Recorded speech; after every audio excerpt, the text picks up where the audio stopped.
Hello everyone, स्वागत है आप सभी का आपके अपने favourite channel New Light NEET पर। तो आज हम लोग डिस्कशन करेंगे FST 21 और ये सेशन है इस मिशन के तहत। अब पढ़ने का अधिकार सबको, डॉक्टर बनने का अधिकार भी सबको। और ये मिशन है my mentor doctor SP Singh sir का। तो आइए इस मिशन को पूरा करने के लिए सेशन स्टार्ट कर दें।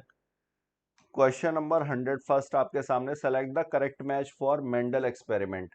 मेंडल के एक्सपेरिमेंट में जो डाइहेब्रिड क्रॉस का ये दिया हुआ है रिजल्ट जीनोटाइप फ्रीक्वेंसीज का परसेंटेज, तो इसमें आपको बताना है कौन सा करेक्ट मैच है। तो इसको निकालने के लिए ये पेरेंटल जनरेशन हो गई राउंड येलो, और ये रिंकल्ड ग्रीन। इसका जो F1 हाइब्रिड हाइब्रिड बनेगा ये F1 जनरेशन। अब यहाँ पर इसको मोनो हाइब्रिड क्रॉस में हर ट्रेड को, हर ईच ट्रेड का मोनो हाइब्रिड क्रॉस हम लोग नोट कर लेंगे। तो इसका अगर मोनो हाइब्रिड क्रॉस लिखा जाएगा तो ये आएगा capital R capital R, capital R small R, capital R small R, और स्मॉल आर स्मॉल आर। तो यहाँ पर अगर रेशियो लिख लिया जाए इसी तरह से कैपिटल वाई और स्मॉल वाई का भी,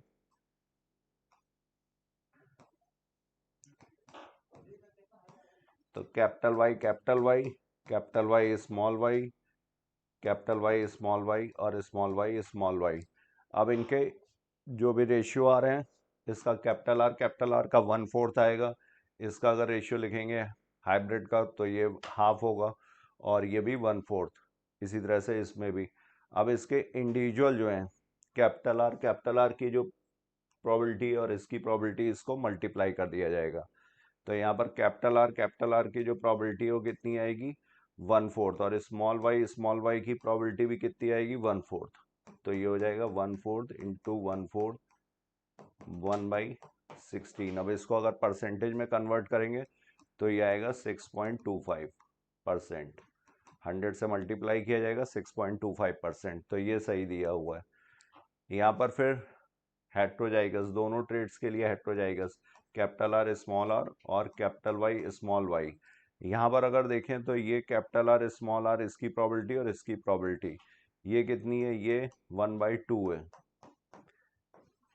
और इसकी कैपिटल वाई स्मॉल वाई, इसकी भी 1/2। तो 1/2 इंटू 1/2 ये हो जाएगा 1/4। 100 से मल्टीप्लाई करेंगे तो ये परसेंटेज आएगा 25%। तो यहाँ पर ये भी सही दिया हुआ है 25%। इसी तरह से स्मॉल आर और कैपिटल वाई का, इसका अगर देखें तो ये कितना है, ये आएगा 1/4। और कैपिटल वाई ये होगा यहाँ पर ये 1/4। तो स्मॉल आर ये हो गया 1/4, कैपिटल वाई ये भी हो गया 1/4। ये हो जाएगा 6.25%। तो यहाँ पर ये 12.5% ये गलत दिया हुआ है। फिर इसमें स्मॉल आर और स्मॉल वाई, तो स्मॉल वाई अगर इसका देखें तो ये स्मॉल आर का कितना है 1/4 प्रोबेबिलिटी। और इसकी अगर देखेंगे तो ये कितनी है स्मॉल वाई ये भी 1/4। तो ये भी आएगा कितना 1/16। तो ये आएगा 6.25%। तो ये सही है। तो यहाँ पर A, B और D सही है, C यहाँ पर इनकरेक्ट है। आंसर हुआ third. Now we move to another question, question number 102।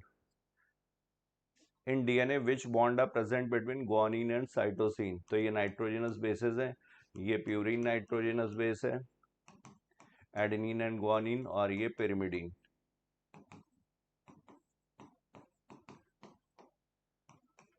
इनके बीच में 3 हाइड्रोजन बॉन्ड, और एडेनिन और थाइमिन के बीच में 2 hydrogen bonds.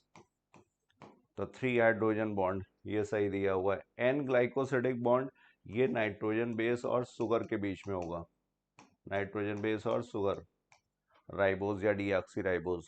3 phosphodiester bond, phosphodiester bond जो होगा वो फॉस्फेट आकर के जब जुड़ेगा शुगर मॉलिक्यूल से, न्यूक्लियोसाइड से, प्लस यहाँ पर नाइट्रोजन बेस, तो यहाँ पर फॉस्फोडाइस्टर बॉन्ड होगा। तो आंसर हुआ यहाँ पर first. 102 is first. Now we move to another question. Question number 103rd. The gaseous PGR. तो gaseous PGR क्या है? एथिलीन. और ये ग्रोथ प्रमोटर भी है एज वेल एज इनहिबिटर का भी काम करता है.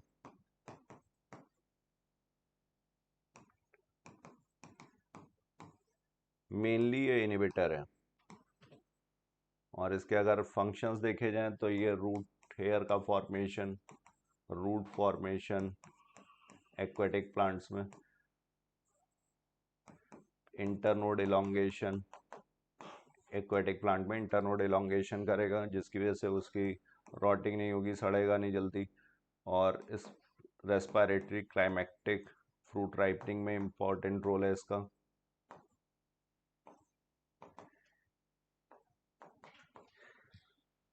तो आंसर हुआ यहाँ पर फर्स्ट.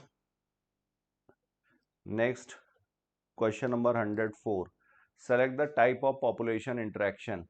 पॉपुलेशन इंटरेक्शन के टाइप्स में म्यूचुअलिज्म, ये प्लस प्लस टाइप का इंटरेक्शन है, दोनों के लिए बेनिफिशियल. कंपटीशन, दोनों का नुकसान, माइनस माइनस टाइप का इंटरेक्शन. पैरासिटिज्म, पैरासिटिज्म में एक का फायदा है और दूसरे का नुकसान है. प्रेडेशन, प्रेडेटर का फायदा है, प्रे का नुकसान, तो ये भी प्लस माइनस.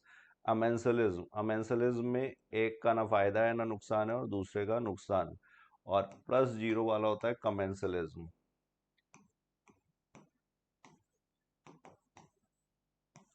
तो ये पॉपुलेशन इंटरेक्शंस के एग्जांपल्स तो यहाँ पे सभी दिए हुए हैं.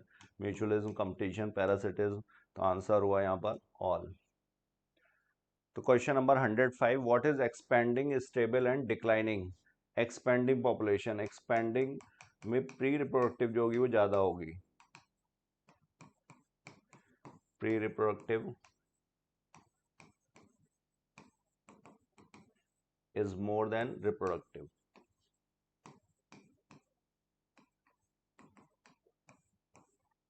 ट्रायंगल शेप होगा. इसके बाद यहाँ पर स्टेबल, स्टेबल में pre reproductive is equal to reproductive.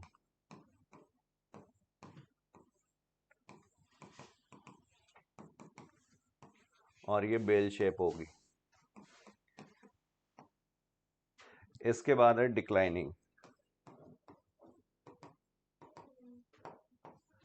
Declining में यहाँ पर प्री रिप्रोडक्टिव जो होगी वो कम होगी.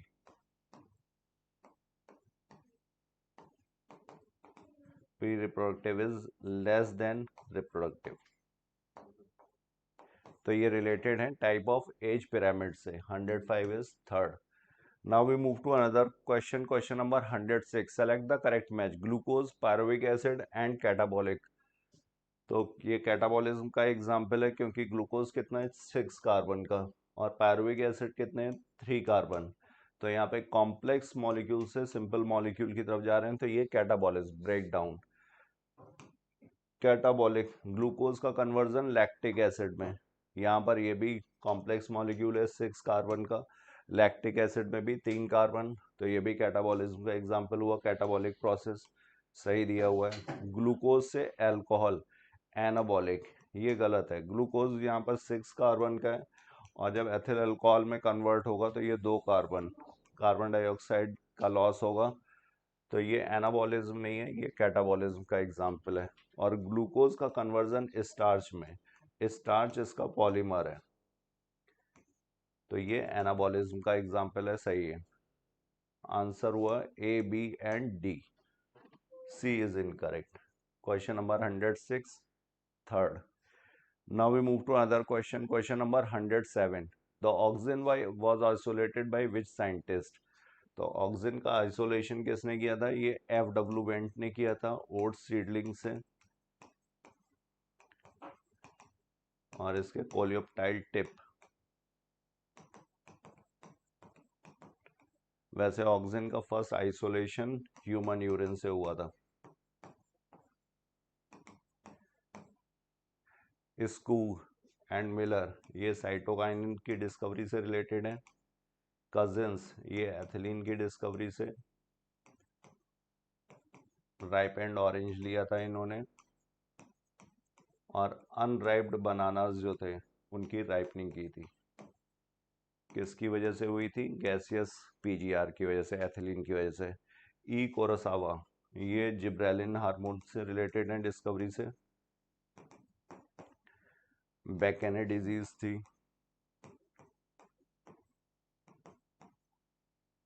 फंगस था जिब्रेला फ्यूजिकुराई।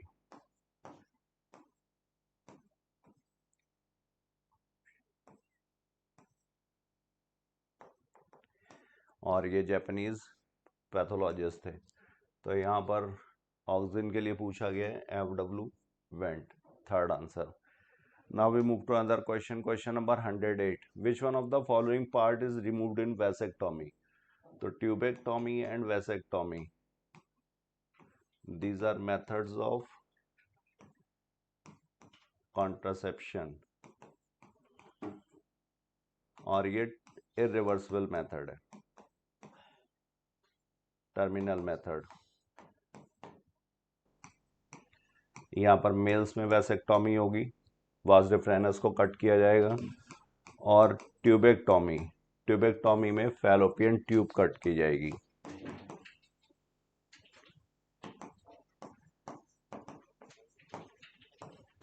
लाइगेट कर दी जाएगी और गैमीट का ट्रांसपोर्ट ये ब्लॉक करेगा। तो यहाँ पे करेक्ट आंसर हुआ second, 108। Now we move to another question, question number 109। Select the example of gourds. तो गोड्स के जो एग्जांपल्स दिए हुए हैं, कोकुम्बर, पंपकिन, वाटरमेलन, और इनमें सब में क्या कॉमन है? तो ये स्टेम टेंड्रल्स के मॉडिफिकेशन। टेंड्रल्स जो है यहाँ पर एक्सिलरी बर्ड से बनेंगे, तो ये स्टेम्स के मॉडिफिकेशन। मैंगो और कोकोनट, ये एग्जांपल्स दिए हुए हैं ड्रूप टाइप ऑफ फ्रूट में। These are type of fruits, drupe इसका टाइप है।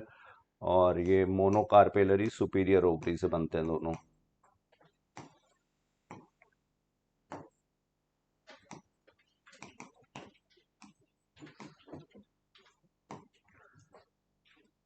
यहाँ पर आंसर हुआ A, B and C। Now we move to another question, question number 110। Given below are two statements, दो स्टेटमेंट दिए हैं। Floral formula, cohesion is indicated by a line drawn above the symbol of the floral parts. तो ये cohesion का नहीं, ये adhesion का example, ये अडेजन की डेफिनेशन। अडेजन में क्या होगा? अडेजन में union between units of different walls.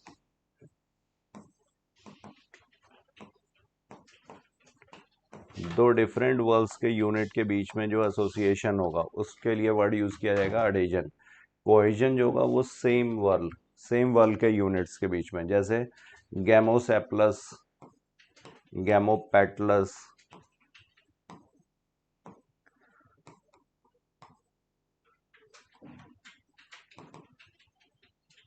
ये, या फिर मोनोअडल्फस,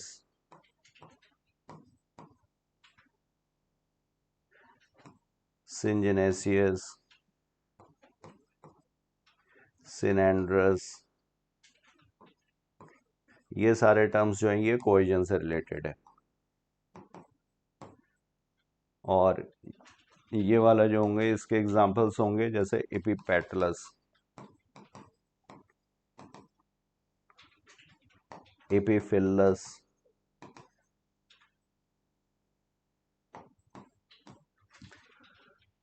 तो in floral formula adhesion is indicated by enclosing the figure with in bracket. यहाँ पर ये वर्ड इधर होना चाहिए था और ये इधर होना चाहिए था, तो इस वजह से दोनों स्टेटमेंट गलत हैं। तो both statement 1 and 2 are incorrect.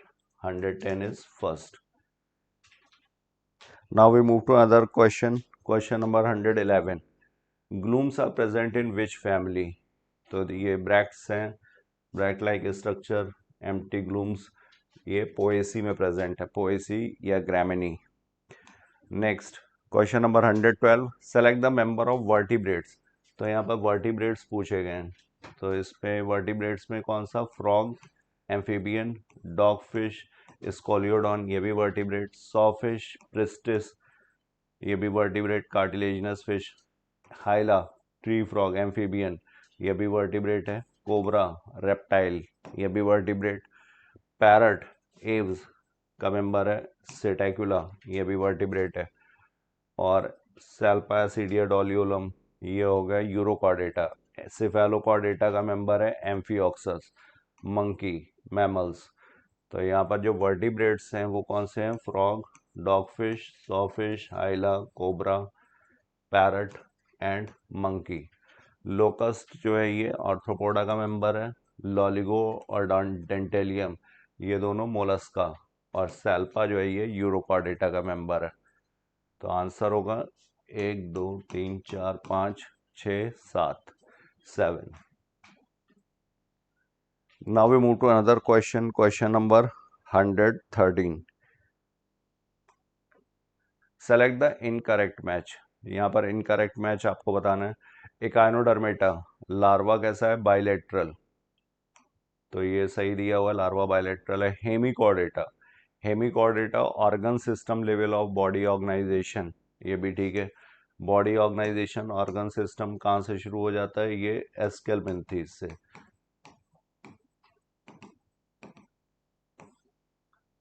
प्लेटियलमेंथीज में organ level. Arthropoda only radial symmetry, ये गलत है। आर्थ्रोपोडा में बायलैटरल सिमेट्री है। एस्केलमेंथीज बायलैटरल सिमेट्री, प्लेटियलमेंथीज से ही बायलैटरल सिमेट्री शुरू हो जाती है,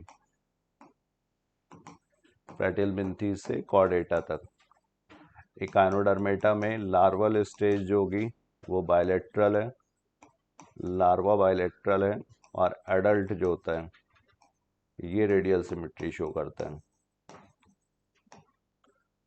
तो यहाँ पर आंसर हुआ, इनकरेक्ट मैच पूछा गया था। 113 is third.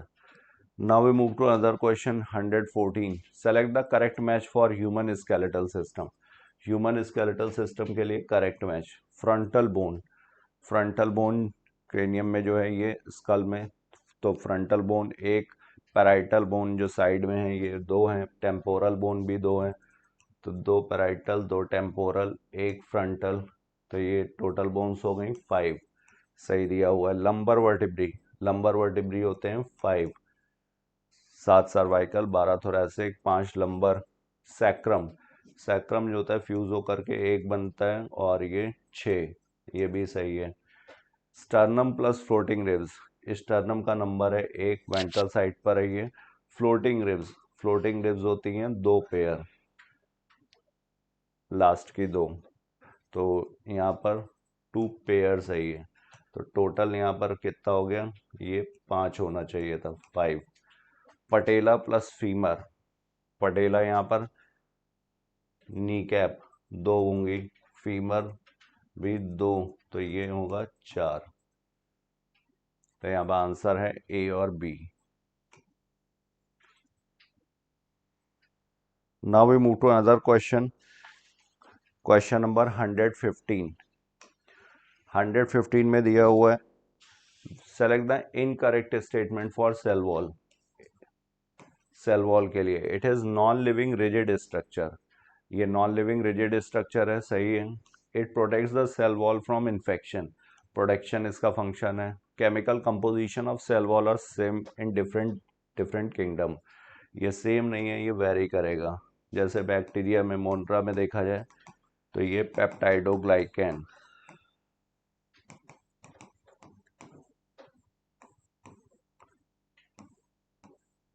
N acetyl glucosamine और एन एसेटाइल म्यूरेमिक एसिड, इससे बना होगा, इसका पॉलीमर होगा। इसके बाद फिर फंगस में देखें तो काइटिन है, एन एसेटाइल ग्लूकोसामीन का पॉलीमर है ये। और प्लांट्स में देखेंगे तो cellulosic,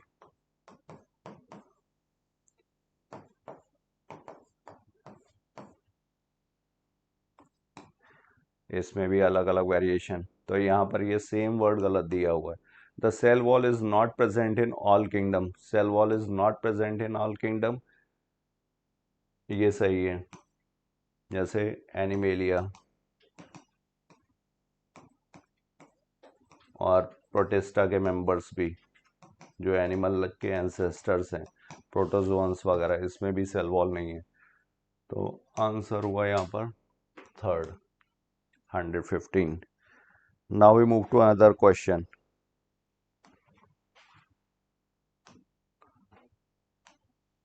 Question number 116. Given below are two statements. The membrane of thylakoid encloses a space called stroma. तो thylakoid का जो membrane है इसके अंदर जो space होगा इसे बोलेंगे lumen cavity को. The chlorophyll pigments are present in the thylakoids. तो ये thylakoids की membrane में यहाँ पर chlorophyll pigments present है. तो ये statement सही है और ये यहाँ पर गलत दिया हुआ है. तो 116 का हुआ statement 1 is incorrect but statement 2 is correct. Now we move to another question 117. In some prokaryotes like cyanobacteria there are other membranous extensions into the cytoplasm which contain pigments. तो ये membranous जो extensions हैं ये chromatophores हैं और ये blue green algae में present हैं, फोटोसिंथेटिक बैक्टीरिया में भी प्रेजेंट हैं. बेसल बॉडी ये फ्लैजिला जिससे अराइज होगा. इंक्लूजन बॉडीज ये reserve material. Plasmid extra chromosomal genetic material. तो आंसर हुआ 117 का third. Now we move to another question. Question number 118. Select the incorrect statement for enzymes. यहाँ पर एंजाइम्स के लिए incorrect. In the formation of H2CO3 the carbonic anhydrase has accelerated the reaction rate by about 10 million times. तो formation of H2CO3 carbonic anhydrase accelerated the reaction rate. तो H2CO3 अगर without enzyme formation देखा जाएगा तो 200 molecules per hour और with enzyme carbonic anhydrase H2CO3 के जो molecules बनते हैं 6 lakh molecules per second. 10 million times ये सही दिया हुआ है. In thermophilic organism the enzymes retain their catalytic power even at high temperatures. ये भी सही है. Enzymes increase the rate of reaction rate by increasing activation energy. तो ये एक्टिवेशन एनर्जी को इंक्रीज नहीं, ये क्या करते हैं डिक्रीज करेंगे. एंजाइम की प्रेजेंस में एक्टिवेशन एनर्जी कम हो जाती है. तो आंसर यहाँ पर हुआ incorrect third. Now question number 119. Chromosomal material condenses to form compact mitotic chromosome. Chromosomes are seen to be composed of two chromatids attached together at the centromere. तो condenses, condensing किस में चल रही होती है प्रोफेज में, and by the end of prophase ये complete हो चुकी होगी. तो chromosomes are seen to be composed of two chromatids attached together at the centromere. ये किस में, ये प्रोफेज में. मेटाफेज में मैक्सिमम कंडेंसेशन हो चुका होता है. तो यहाँ पर आंसर होगा second. Select the incorrect option for meiosis 1. Meiosis 1 के लिए अगर इनकरेक्ट ऑप्शन देखा जाए तो सिनेप्टोनिमल कॉम्प्लेक्स का फॉर्मेशन जाइगोटीन स्टेज में होता है, सही है. बाइवेलेंट बनते हैं, ये दो क्रोमोसोम्स हैं, इन्हें बाइवेलेंट बोला जाएगा. क्रोमेटिड्स के बेसिस पर इन्हें टेट्राइड बोला जाएगा. कायस्मेटा का फॉर्मेशन ये भी मियोसिस 1 में है. एक्स शेप स्ट्रक्चर जब डिसोल्यूशन हो जाता है सिनेप्टोनिमल कॉम्प्लेक्स का तो जो ये एक्स शेप स्ट्रक्चर है इसे कायस्मेटा. स्प्लिटिंग ऑफ सेंट्रोमियर ये होगा एनाफेज 2 में, मतलब मियोसिस 2 में. मियोसिस 1 में जो पेयर है होमोलोगस क्रोमोसोम्स का, इस पेयर का सेपरेशन होता है, इसकी स्प्लिटिंग नहीं हुई, सेंट्रोमियर की स्प्लिटिंग नहीं है. तो आंसर हुआ इनकरेक्ट यहाँ पर fourth. 120. So now question number 121. Select the members of algae. Algae के मेंबर्स बताने हैं. तो यूडोराइना ये क्लोरोफाइसी का मेंबर है. स्पायरोगायरा ये भी Chlorophyceae. Volvox colonial motile algae ये भी क्लोरोफाइसी का मेंबर है. यूलोथ्रिक्स क्लोरोफाइसी का मेंबर है. और जेलेडियम एंड ग्रेसिलेरिया ये रेड एल्गी. तो 1 2 3 4 और 5. आंसर यहाँ पर हुआ 5. ये जो काइटोन दिया हुआ ये kingdom Animalia Chaetopleura chiton Mollusca का मेंबर. पॉलीट्राइकम ये ब्रायोफाइटा. पॉलीट्राइकम स्फैग्नम फ्यूनेरिया ये भी ब्रायोफाइट. साइकस जिम्नोस्पर्म और एडियंटम ये टेरिडोफाइटा का मेंबर। तो आंसर है यहाँ पर 5। Now we move to another question, question number 122। Select the correct match. Inspiratory capacity, तो inspiratory capacity tidal volume plus जो फोर्सफुल इनहेलेशन कर सकते हैं, इंस्पायरेटरी रिजर्व वॉल्यूम, ये हो गया। Expiratory capacity tidal volume plus expiratory reserve volume, ये हो गया एक्सपायरेटरी कैपेसिटी जो फोर्सफुली एक्सेल किया जा सकता है। फंक्शनल रेसिडुअल कैपेसिटी, तो फंक्शनल रेसिडुअल कैपेसिटी हुई ERV plus RV। Normal acceleration के बाद जितना बचा रहेगा लंग्स में, इसे बोलेंगे फंक्शनल रेसिडुअल कैपेसिटी। और vital capacity, total lung capacity में अगर RV माइनस कर दिया जाए तो वाइटल कैपेसिटी, तो ये हो गया IRV, TV और ERV। आंसर यहाँ पर होगा, मैचिंग सामने दी हुई है, first. Now we move to another question, question number 123rd. During the transportation of gases, about 20 to 25% of CO2 is carried by hemoglobin as carbaminohemoglobin. तो यहाँ पर ये सही है, 20 to 25% CO2 जो है वो हीमोग्लोबिन से कंबाइन होकर के कार्बामिनो हीमोग्लोबिन के फॉर्म में, ये अमाइनो ग्रुप से कंबाइन होती है, इसीलिए इसका नाम है कार्बामिनो हीमोग्लोबिन। 70% बाइकार्बोनेट के फॉर्म में, 7% डिजॉल्व्ड स्टेट। ये स्टेटमेंट सही है। This binding is related to high PCO2 and low PO2 in tissues. तो यहाँ पर ये फॉर्मेशन कार्बामिनो हीमोग्लोबिन का होता क्यों है, क्योंकि high PCO2 partial pressure carbon dioxide का ज़्यादा है। तो ये असर्शन भी सही है, रीज़न भी सही है, और रीज़न कार्बामिनो हीमोग्लोबिन के फॉर्मेशन को एक्सप्लेन भी कर रहा है। तो आंसर हुआ यहाँ पर 4th। Now we move to another question, question number 124। Select the incorrect match. Leucocytes, ये अमीबॉइड मूवमेंट सही है। Skeletal muscles, inner walls of hollow visceral organs, यहाँ पर स्केलेटल नहीं, यहाँ पर स्मूथ मसल्स प्रेजेंट है। विसरल मसल्स ये इनवॉलेंट्री हैं, स्मूथ हैं, यूनिन्यूक्लिएट होते हैं। 40 to 50% of the body weight of human adult is muscles contributed by muscles, ये भी सही है। तो इनकरेक्ट मैच यहाँ पर होगा, 124 is second. Now we move to another question, question number 125th। The oxidative decarboxylation occurs in which organism. तो oxidative decarboxylation किस में होगा, लिंक रिएक्शन में होता है। और इसके बाद जो अल्फा कीटोग्लूटरिक एसिड का कन्वर्जन होता है सक्सेनिल कोएंजाइम में, वहाँ पर भी ऑक्सीडेटिव डिकार्बोक्सिलेशन है।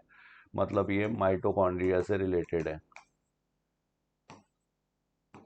ऑक्सीडेटिव डिकार्बोक्सिलेशन जब पायरुविक एसिड जैसे यहाँ पर एसिटाइल कोएंजाइम में कन्वर्ट हो रहा है, तब यहाँ पर कार्बन डाइऑक्साइड भी रिमूव होती है और हाइड्रोजन भी रिमूव होती है। हाइड्रोजन को NAD प्लस एक्सेप्ट करेगा और ये NAD2H में चेंज होता है। तो इसीलिए इसको बोला जाता है ऑक्सीडेटिव डिकार्बोक्सिलेशन। हाइड्रोजन रिमूव हुई है तो ऑक्सीडेटिव, कार्बन डाइऑक्साइड भी रिमूव हुई है तो ऑक्सीडेटिव डिकार्बोक्सिलेशन। तो इसका मतलब ये यूकैरियोट्स, तो यहाँ पर अल्टरनेरिया, यूग्लिना, स्फैग्नम, सीकोकुम्बर, पाइनस, ये सभी में प्रेजेंट होगा। आंसर हुआ यहाँ पर 4th। Now we move to another question, question number 126. In laboratory, a scientist working on culture of human cell at 6 a.m. morning, 5,000 cells are present in culture medium, and at 6 p.m. on same day, he sees how many human cells in the culture medium. तो यहाँ पर घंटे total कितने हुए, 12 hours, duration हुआ 12 hours का। और हमें पता है कि ह्यूमन सेल साइकिल का ड्यूरेशन होता है 24 आवर्स। 24 आवर्स में ये 1 से 2 होगी, तो यहाँ पर नंबर विल रिमेन सेम। तो यहाँ पर 5126। Now we move to another question, question number 127। Which one of the following products diffuses out of the chloroplast during photosynthesis. तो फोटोसिंथेसिस में 6CO2 प्लस 12H2O और ये बनाएगा C6H12O6 plus 6 water plus 6 O2, और ये O2 जो है ये बाई प्रोडक्ट है और ये रिलीज हो जाएगा। तो यहाँ पर आंसर होगा 3rd। और ये आता कहाँ से O2, तो ये वाटर से रिलीज होगा, photolysis of water. Now question number 128, which cranial meninges is in contact with the brain tissue? कौन सा क्रेनियल मेनिंजेस जो है वो कांटेक्ट में है ब्रेन टिश्यू के? तो क्रेनियल मेनिंजेस में ड्यूरामेटर, अरेक्नॉइड, पायामेटर, ये क्रेनियल मेनिंजेस हैं।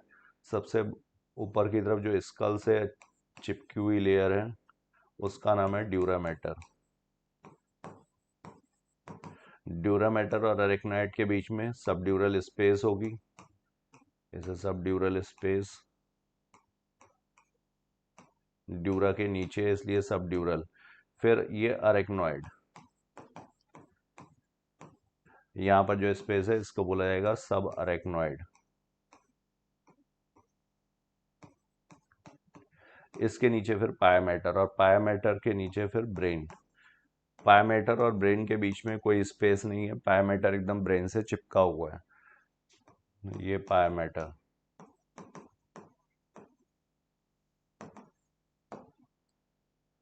तो contact with the brain tissue पूछा गया, आंसर हुआ यहाँ पर third. Now we move to another question, question number 129, select the incorrect match. Aldosterone, aldosterone क्या है? मिनरलोकॉर्टिकॉइड, मेन मिनरलोकॉर्टिकॉइड है aldosterone, salt and water retaining hormone है ये। कंडीशंस पे, बॉडी की कंडीशंस पे डिपेंड करेगा, salt and water retaining hormone. इसके बाद कॉर्टिसोल, कॉर्टिसोल क्या है? ये ग्लूकोकॉर्टिकॉइड, ये भी ठीक है, एड्रीनल कॉर्टेक्स से आएगा। एड्रीनेलिन, कैटेकोलामाइंस, ये एड्रीनल मेडुला से रिलीज होंगे एड्रीनेलिन। और नॉर एड्रीनेलिन, या इसी को बोलते हैं नॉर एपिनेफ्रिन, ये गोनेडोकॉर्टिकॉइड्स नहीं है, गोनेडोकॉर्टिकॉइड्स का मतलब सेक्स हार्मोन्स। यहाँ पर कौन सा है? ये भी कैटेकोलामाइंस ही है, ये दोनों catecholamines, adrenaline and nor adrenaline. तो इनकरेक्ट पूछा गया, इनकरेक्ट यहाँ पर कौन सा हुआ? Fourth. Now we move to another question, question number 130. Given below are two statements. PCT also helps to maintain the pH and ionic balance of the body fluids by selective secretion of hydrogen ions and ammonia into the filtrate and by absorption of bicarbonate from it. तो ये सही है, यहाँ पर hydrogen ions का secretion होता है, इसके साथ साथ अमोनिया का भी, तो इसके थ्रू ये पीएच और आयनिक बैलेंस को भी मेंटेन करेगा। Bicarbonate, fall in GFR can activate the JG cells to release nicotine, यहाँ पर निकोटीन नहीं, यहाँ पर क्या होना चाहिए था? रेनिन। और रेनिन जो होगा फिर ये एंजियोटेंसिनोजन को कन्वर्ट करता है एंजियोटेंसिन 1 में,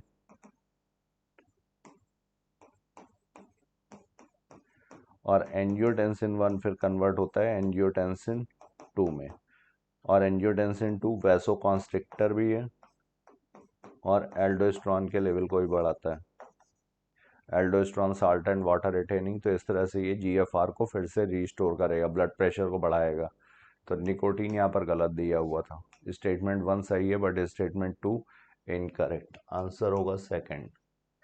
now we move to another question, question number 131, what is ploidy of gametocytes in Plasmodium? तो गैमेटोसाइट्स, गैमेटोसाइट्स वो सेल्स हैं जो गैमीट्स प्रोड्यूस करेंगी, और ये बनती कहाँ है? ये ह्यूमन ब्लड में। फर्दर डेवलपमेंट इनका कहाँ होगा? गट ऑफ मॉस्किटो में।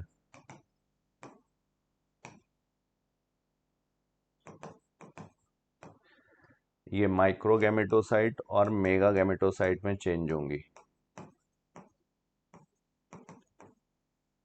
माइक्रोगैमेटोसाइट जो मेल गैमेट बनाएंगे और मेगा गैमेटोसाइट जो फीमेल गैमेट बनाएंगे।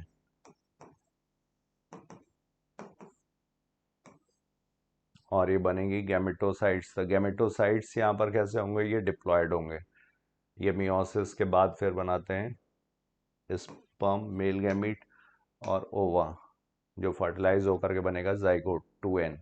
तो आंसर होगा यहाँ पर 131 का second. Now we move to other question, which is the 3 carbon containing compound, 3 carbon वाला कौन सा है, तो 3 फॉस्फोग्लिसरल्डिहाइड, ये ट्रायो शुगर क्लीवेज से जो बनती है, 3 phosphoglyceraldehyde and dihydroxy acetone phosphate, phosphoenol pyruvate, इसके बाद फिर पायरुविक एसिड, ये भी कितना है, ये भी 3 कार्बन का है, लैक्टिक एसिड, पायरुविक एसिड से लैक्टिक एसिड बनता है और इसमें कार्बन डाइऑक्साइड रिलीज नहीं होगी, तो ये भी कितना हुआ, 3 कार्बन का, तो ये सारे कैसे हैं, 3 carbon, 132 is 4. Now we move to another question. Identify X and Y respectively for transforming principle. S strain ये वायरुलेंट स्ट्रेन है, डिजीज कॉज करता है, बट इसको हीट किल करके अगर इंजेक्ट किया जाएगा तो माइस विल बी लाइव, जीवित रहेगा। एस स्ट्रेन अगर हीट किल करके आर स्ट्रेन के साथ मिक्स करके डाला जाएगा तो ये आर स्ट्रेन ट्रांसफॉर्म हो जाएगा किसमें, एस स्ट्रेन में, और यहाँ पर ये डेड होगा क्योंकि ये एस स्ट्रेन में चेंज हो चुका है। आर स्ट्रेन पहले ए वायरुलेंट था बट ये ट्रांसफॉर्म हो गया है, तो ये डेड, तो live and dead, mice live mice die. 133rd is first. Now we move to another question. Question number 134. Select the correct match. Replication, DNA dependent DNA polymerase. Main enzyme कौन सा है, DNA polymerase, और replication हो रहा है तो ये template strand यहाँ पर कौन सा होगा, डीएनए, तो ये एंजाइम यहाँ पर जो आएगा वो कौन सा, डीएनए डिपेंडेंट डीएनए पॉलीमरेज, सही है। ट्रांसक्रिप्शन, ट्रांसक्रिप्शन में आरएनए बनेगा तो यहाँ पर एंजाइम होगा आरएनए पॉलीमरेज, लेकिन यहाँ पर भी टेम्पलेट स्ट्रैंड कौन सा होगा, डीएनए का ही, तो डीएनए डिपेंडेंट आरएनए पॉलीमरेज, ये भी सही है। ट्रांसलेशन, ट्रांसलेशन में राइबोजाइम, राइबोसोमल आरएनए जो होता है ये हेल्प करता है, और अनट्रांसलेटेड रीजन्स ये मैसेंजर आरएनए पर होंगे, ट्रांसलेशन में ये भी यूज़ होंगे, ट्रांसलेशनल एफिशिएंसी को बढ़ाएंगे। तो यहाँ प्रोकैरियोटिक सेल अगर है तो 23S राइबोसोमल आरएनए, और अगर यूकैरियोटिक सेल है तो 28S राइबोसोमल आरएनए राइबोजाइम का काम करेगा। तो आंसर हुआ A is first, B is second, C is third and fourth, 134 is second. Now we move to other question 135th। Match list 1 with list 2। Eosinophils, eosinophils का percentage है 2 से 3%, lymphocytes ये होते हैं 20 से 25%, न्यूट्रोफिल्स ये हैं 60 से 65%, most abundant among leucocytes, leucocytes में सबसे ज़्यादा, और मोनोसाइट्स इनका परसेंटेज है 6 to 8%। तो A is second, B is third, C is fourth and D is first.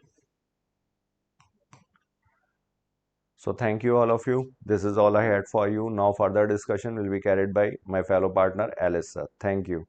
Hello बच्चों, तो अभी तक आप लोगों ने 135 तक क्वेश्चंस देख लिए हैं और मैं अब आगे करा रहा हूं 136 से 170 तक हम आपको क्वेश्चन कराने आए हैं और आप डिस्कशन कर रहे हैं FST 21 का। चलिए, लिखा हुआ है question, the primary follicle gets surrounded by more layers of granulosa cell और theca and some fluid filled cavity जिसे हम कह रहे हैं antrum. Now it is called secondary follicle. तो क्या आपको ये बात पता है कि भाई साहब जब एंट्रम दिखना शुरू हो जाती जो कि मेम्ब्रेना ग्रेनुलोसा और कोरोना रेडिएटा के बीच में, तो वहां पर फ्लूइड फिल्ड कैविटी एंट्रम दिखना शुरू हुई, तो ये कैरेक्टरिस्टिक फीचर टर्शरी फॉलिकल का है, ना कि सेकेंडरी फॉलिकल का। समझ पा रहे हैं कि नहीं? तो आपके पास ये सेकेंडरी फॉलिकल लिखा हुआ है, ये वाली बात गलत है। यहां पर क्या होना चाहिए, यहां पर होना चाहिए था टर्शरी फॉलिकल।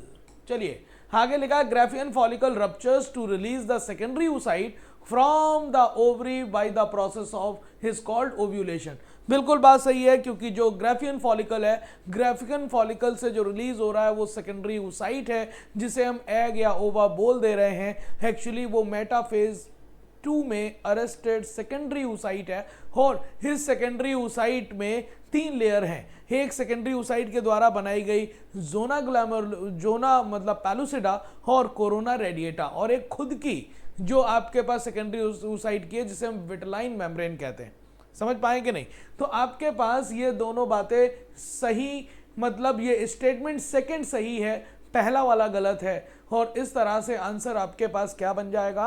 आंसर बनेगा पहला गलत, दूसरा सही, और बनेगा सेकंड, 136 का सेकंड।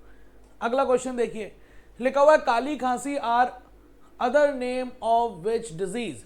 तो काली खांसी किसका नाम है ये पूछ रहा है। तो काली खांसी की बात करी जाए तो इसी को हम कहते हैं whooping कफ। क्या कहते हैं बेटा? whooping कफ। और whooping कफ ये किस वजह से होता है और इसका नाम काली खांसी क्यों है? तो कहा जाता है कि ये होता है एक वायरल इन्फेक्शन बॉर्डीटेला पार्टूसिस से होता है ना, और वहां पर जो कफ बनता है वो बहुत ही कंसंट्रेटेड और बहुत ही मतलब कंसंट्रेटेड चिपका वाला बनता है। तो जब इस कफ को रिमूव किया जाता है तो बहुत तेज खांसी आती है, जिसे कभी कभी कहते नहीं है कि मतलब बहुत तेज खांसी आई, और बहुत तेज खांसी आई फिर उस खांसी के बाद जो सांस ली जाती है वो बहुत ही तेज ली जाती है, तभी आवाज आती है हुप की। तो इसी वजह से हम हुपिंग कफ कहते हैं। तो हुपिंग कफ काली खांसी का दूसरा नाम है। ये वाला आंसर 137 का क्या हो गया? 4। ठीक है, आगे।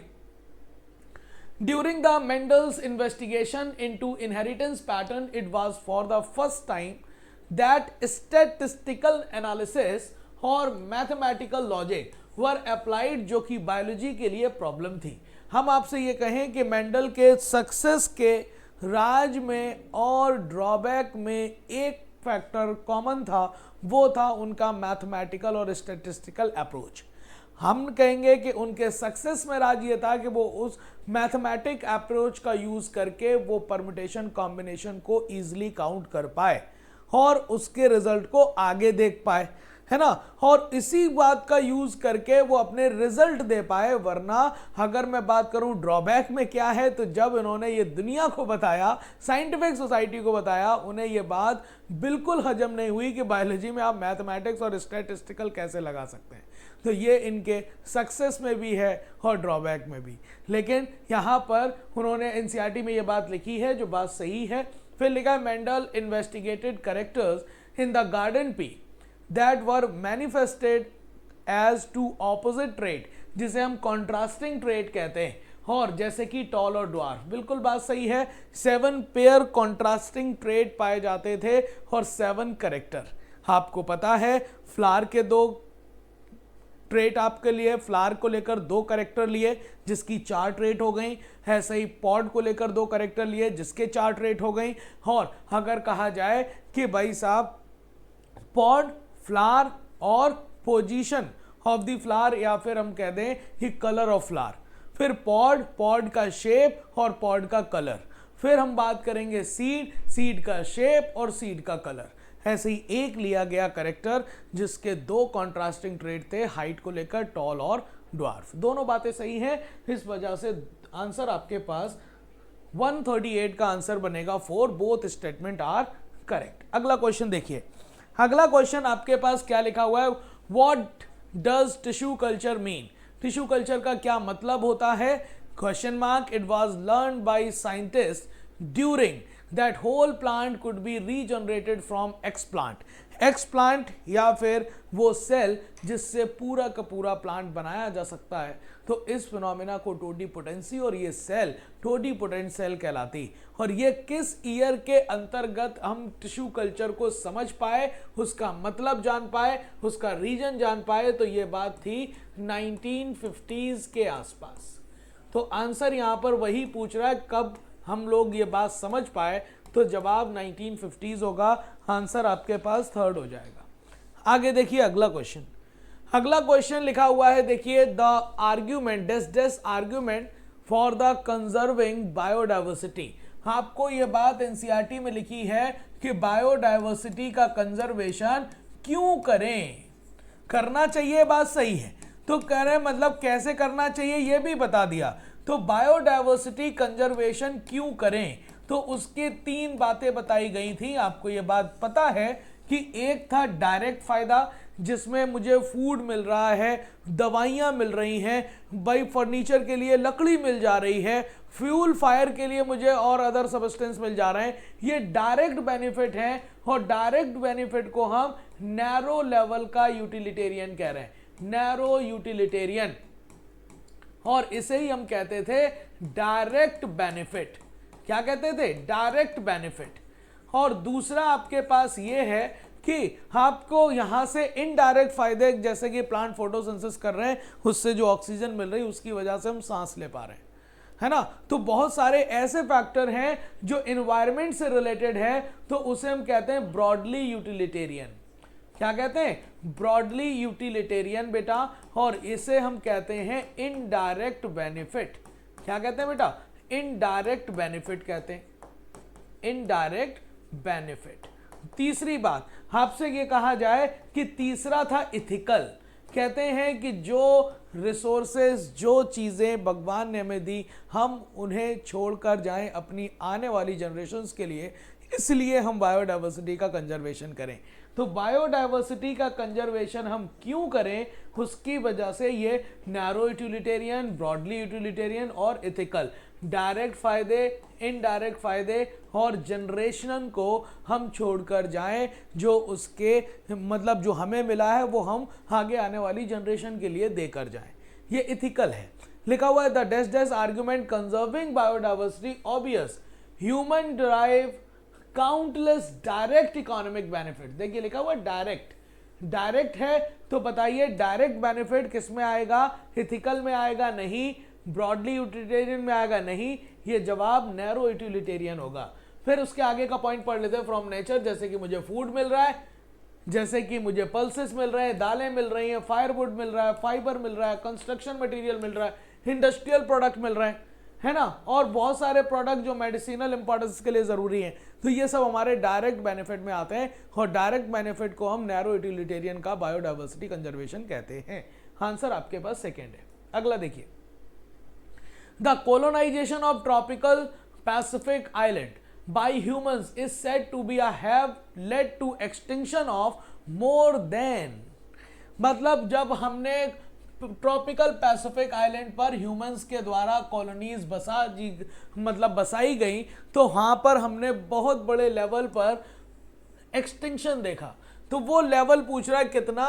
तो लगभग 2000, मोर देन 2000 नेटिव बर्ड्स, वहां पर रहने वाली बर्ड्स का क्या हो गया था? एक्सटेंशन। तो यहां पर 4000 नेटिव बर्ड नहीं, 3000 नहीं, 2000 नेटिव रेप्टाइल्स नहीं। आंसर हो जाएगा थर्ड। 141 का आंसर क्या होने वाला है बेटा?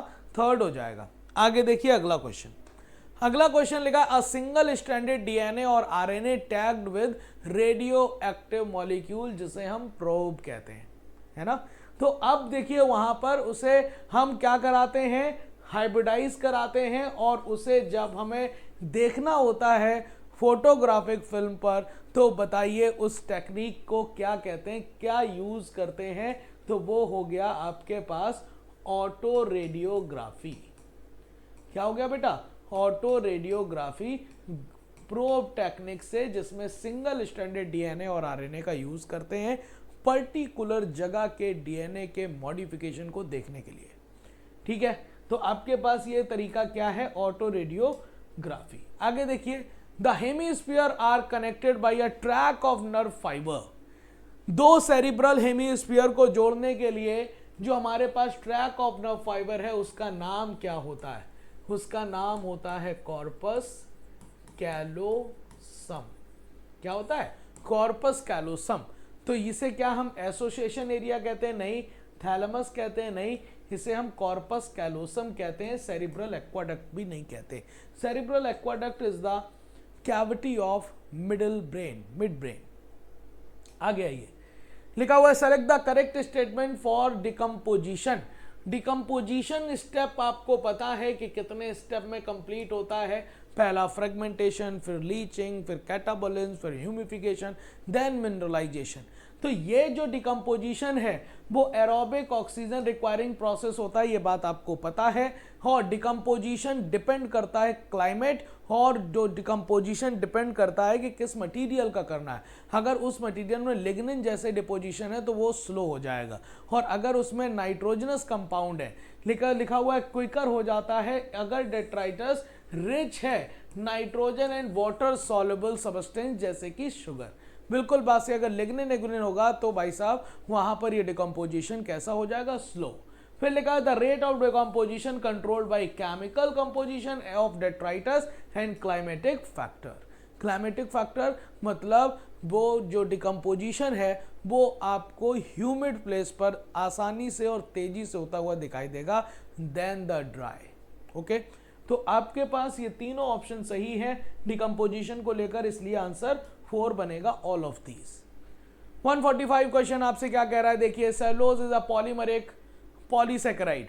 सेलुलोज एक पॉलीमरिक पॉलीसेकेराइड है, बिल्कुल सही है, जिसमें जुड़ने वाली यूनिट गैलेक्टोज नहीं होती, उसमें क्या होती है, ग्लूकोज। तभी हम सेलुलोज को ग्लूकन कहते हैं, हेक्सोसन कहते हैं, और उसके अलावा होमोग्लाइकन कहते हैं। ग्लाइकन मतलब पॉलीसेकेराइड, और होमो का मतलब जुड़ने वाली यूनिट कैसी है, सेम है।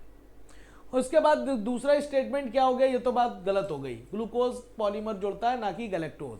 Starch form helical secondary structure, बिल्कुल स्टार्च सेकेंडरी हेलिकल स्ट्रक्चर बनाता है, और तभी वो आयोडीन का टेस्ट देता है, और आयोडीन के साथ ये ब्लू कलर देता है। क्या देता है बेटा, ब्लू कलर देता है। तो कहने का मतलब पहला स्टेटमेंट गलत, दूसरा सही, इस तरह से आंसर आपके पास 3rd बन जाएगा। ओके, अगला क्वेश्चन लिखा हुआ what is the scientific name of Poppy plant. Poppy plant का साइंटिफिक नेम क्या है, तो आपको पता है उसी प्लांट के बारे में जिससे मुझे अफीम मिलता है, मॉर्फिन मिलता है, स्मैक मिलता है, कोडीन मिलता है। तो ये सारे मिलते हैं मुझे प्लांट से, उसका नाम है पेपेवर सोमिनिफेरम। क्या नाम है, पेपेवर सोमिनिफेरम। तो ये पेपेवर फेल्सीपेरम नहीं है, पेपेवर कोका नहीं है, पेपेवर बेलाडोना नहीं है, आंसर होगा पेपेवर मतलब सोमिनिफेरम। आगे लिखा हुआ है select the incorrect match. Incorrect match निकालना बेटा, बताओ इनकरेक्ट मैच। देखिए देखिए देखिए इनकरेक्ट मैच क्या कह रहा है, आपसे ये कह रहा है कि हर्बीवोर्स जो है मोलस्कन है इन एक्वाटिक इकोसिस्टम, बिल्कुल है। अगर आप इकोलॉजी के चैप्टर में जाकर देखोगे तो आपको पता चलेगा कि मोलस्क हर्बीवोर की तरह काम करते हैं। फिर लिखा हर्बीवोर्स की तरह इंसेक्ट भी काम करते हैं इन द टेरेस्ट्रियल इकोसिस्टम, ठीक है। टॉप कार्निवोर में आपके पास एक्वाटिक सिस्टम में मोलस्क हो ही नहीं सकते, यहां पर आप लार्ज फिश लिखिए। क्या लिखेंगे आप, लार्ज फिश, ये तो गलत हो गया। गोट प्राइमरी कंज्यूमर है, ठीक है, क्योंकि ये प्राइमरी कंज्यूमर को हम हर्बीवोर भी कहते हैं। क्या कहते हैं बेटा, हर्बीवोर्स। तो गलत बात निकालनी थी, तो आंसर क्या बनेगा 147 का 3rd। अगला देखिए लिखा हुआ है select the correct statement for lice, tick और कोपोड।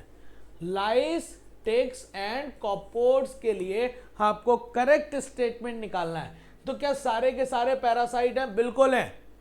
फिर लिखा हुआ है ऑल आर एक्टोपैरासाइट, सही है। ऑन डिफरेंट डिफरेंट एनिमल, बिल्कुल। फिर लिखा है ऑल आर एंडोपैरासाइट, गलत। All are ectoparasite on different different plant, नहीं, एनिमल वाली बात सही है। सिर्फ ए और बी सही है, आंसर आपके पास 148 का।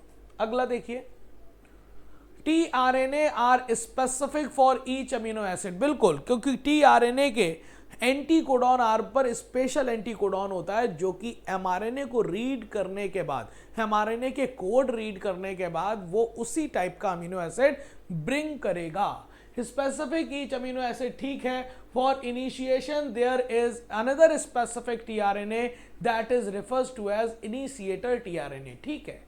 फिर लिखा the ribosome constitute the structural RNA and, ribosome किससे बनता है, स्ट्रक्चरल आरएनए, जिसे हम क्या कहते हैं, राइबोसोमल आरएनए को स्ट्रक्चरल आरएनए कहते हैं। और अबाउट 80 टाइप की डिफरेंट प्रोटीन मिलकर मतलब आरएनए और प्रोटीन।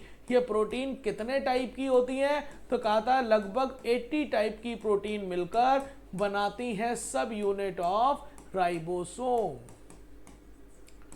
सब यूनिट ऑफ राइबोसोम। और सब यूनिट ऑफ राइबोसोम जो होता है मैग्नीशियम आयन की प्रेजेंस में during the protein synthesis complete ribosome बनता है। क्या बनता है? Complete ribosome. तो आप बताइए कि पहला स्टेटमेंट सही है और दूसरा भी सही है और दोनों बातें सही हैं, तो क्या आंसर 4 बनना चाहिए 149 का? बिल्कुल 149 का 4 आंसर ही होगा। आगे देखिए अगला 150 क्वेश्चन क्या कह रहा है? In adult women hypothyroidism. Hypothyroidism का मतलब थायरॉक्सिन हार्मोन क्या? कम। Many cause may cause menstrual cycle becomes irregular. बिल्कुल बात सही। हाइपोथायरॉयडिज्म जो है अगर एडल्ट विमेन में होगी तो ये कम मतलब थायराइड हार्मोन मेंस्ट्रुअल साइकिल को अफेक्ट करते हैं, इर्रेगुलर कर देते हैं। लिखा हुआ the thyroid gland is composed of 2 lobes.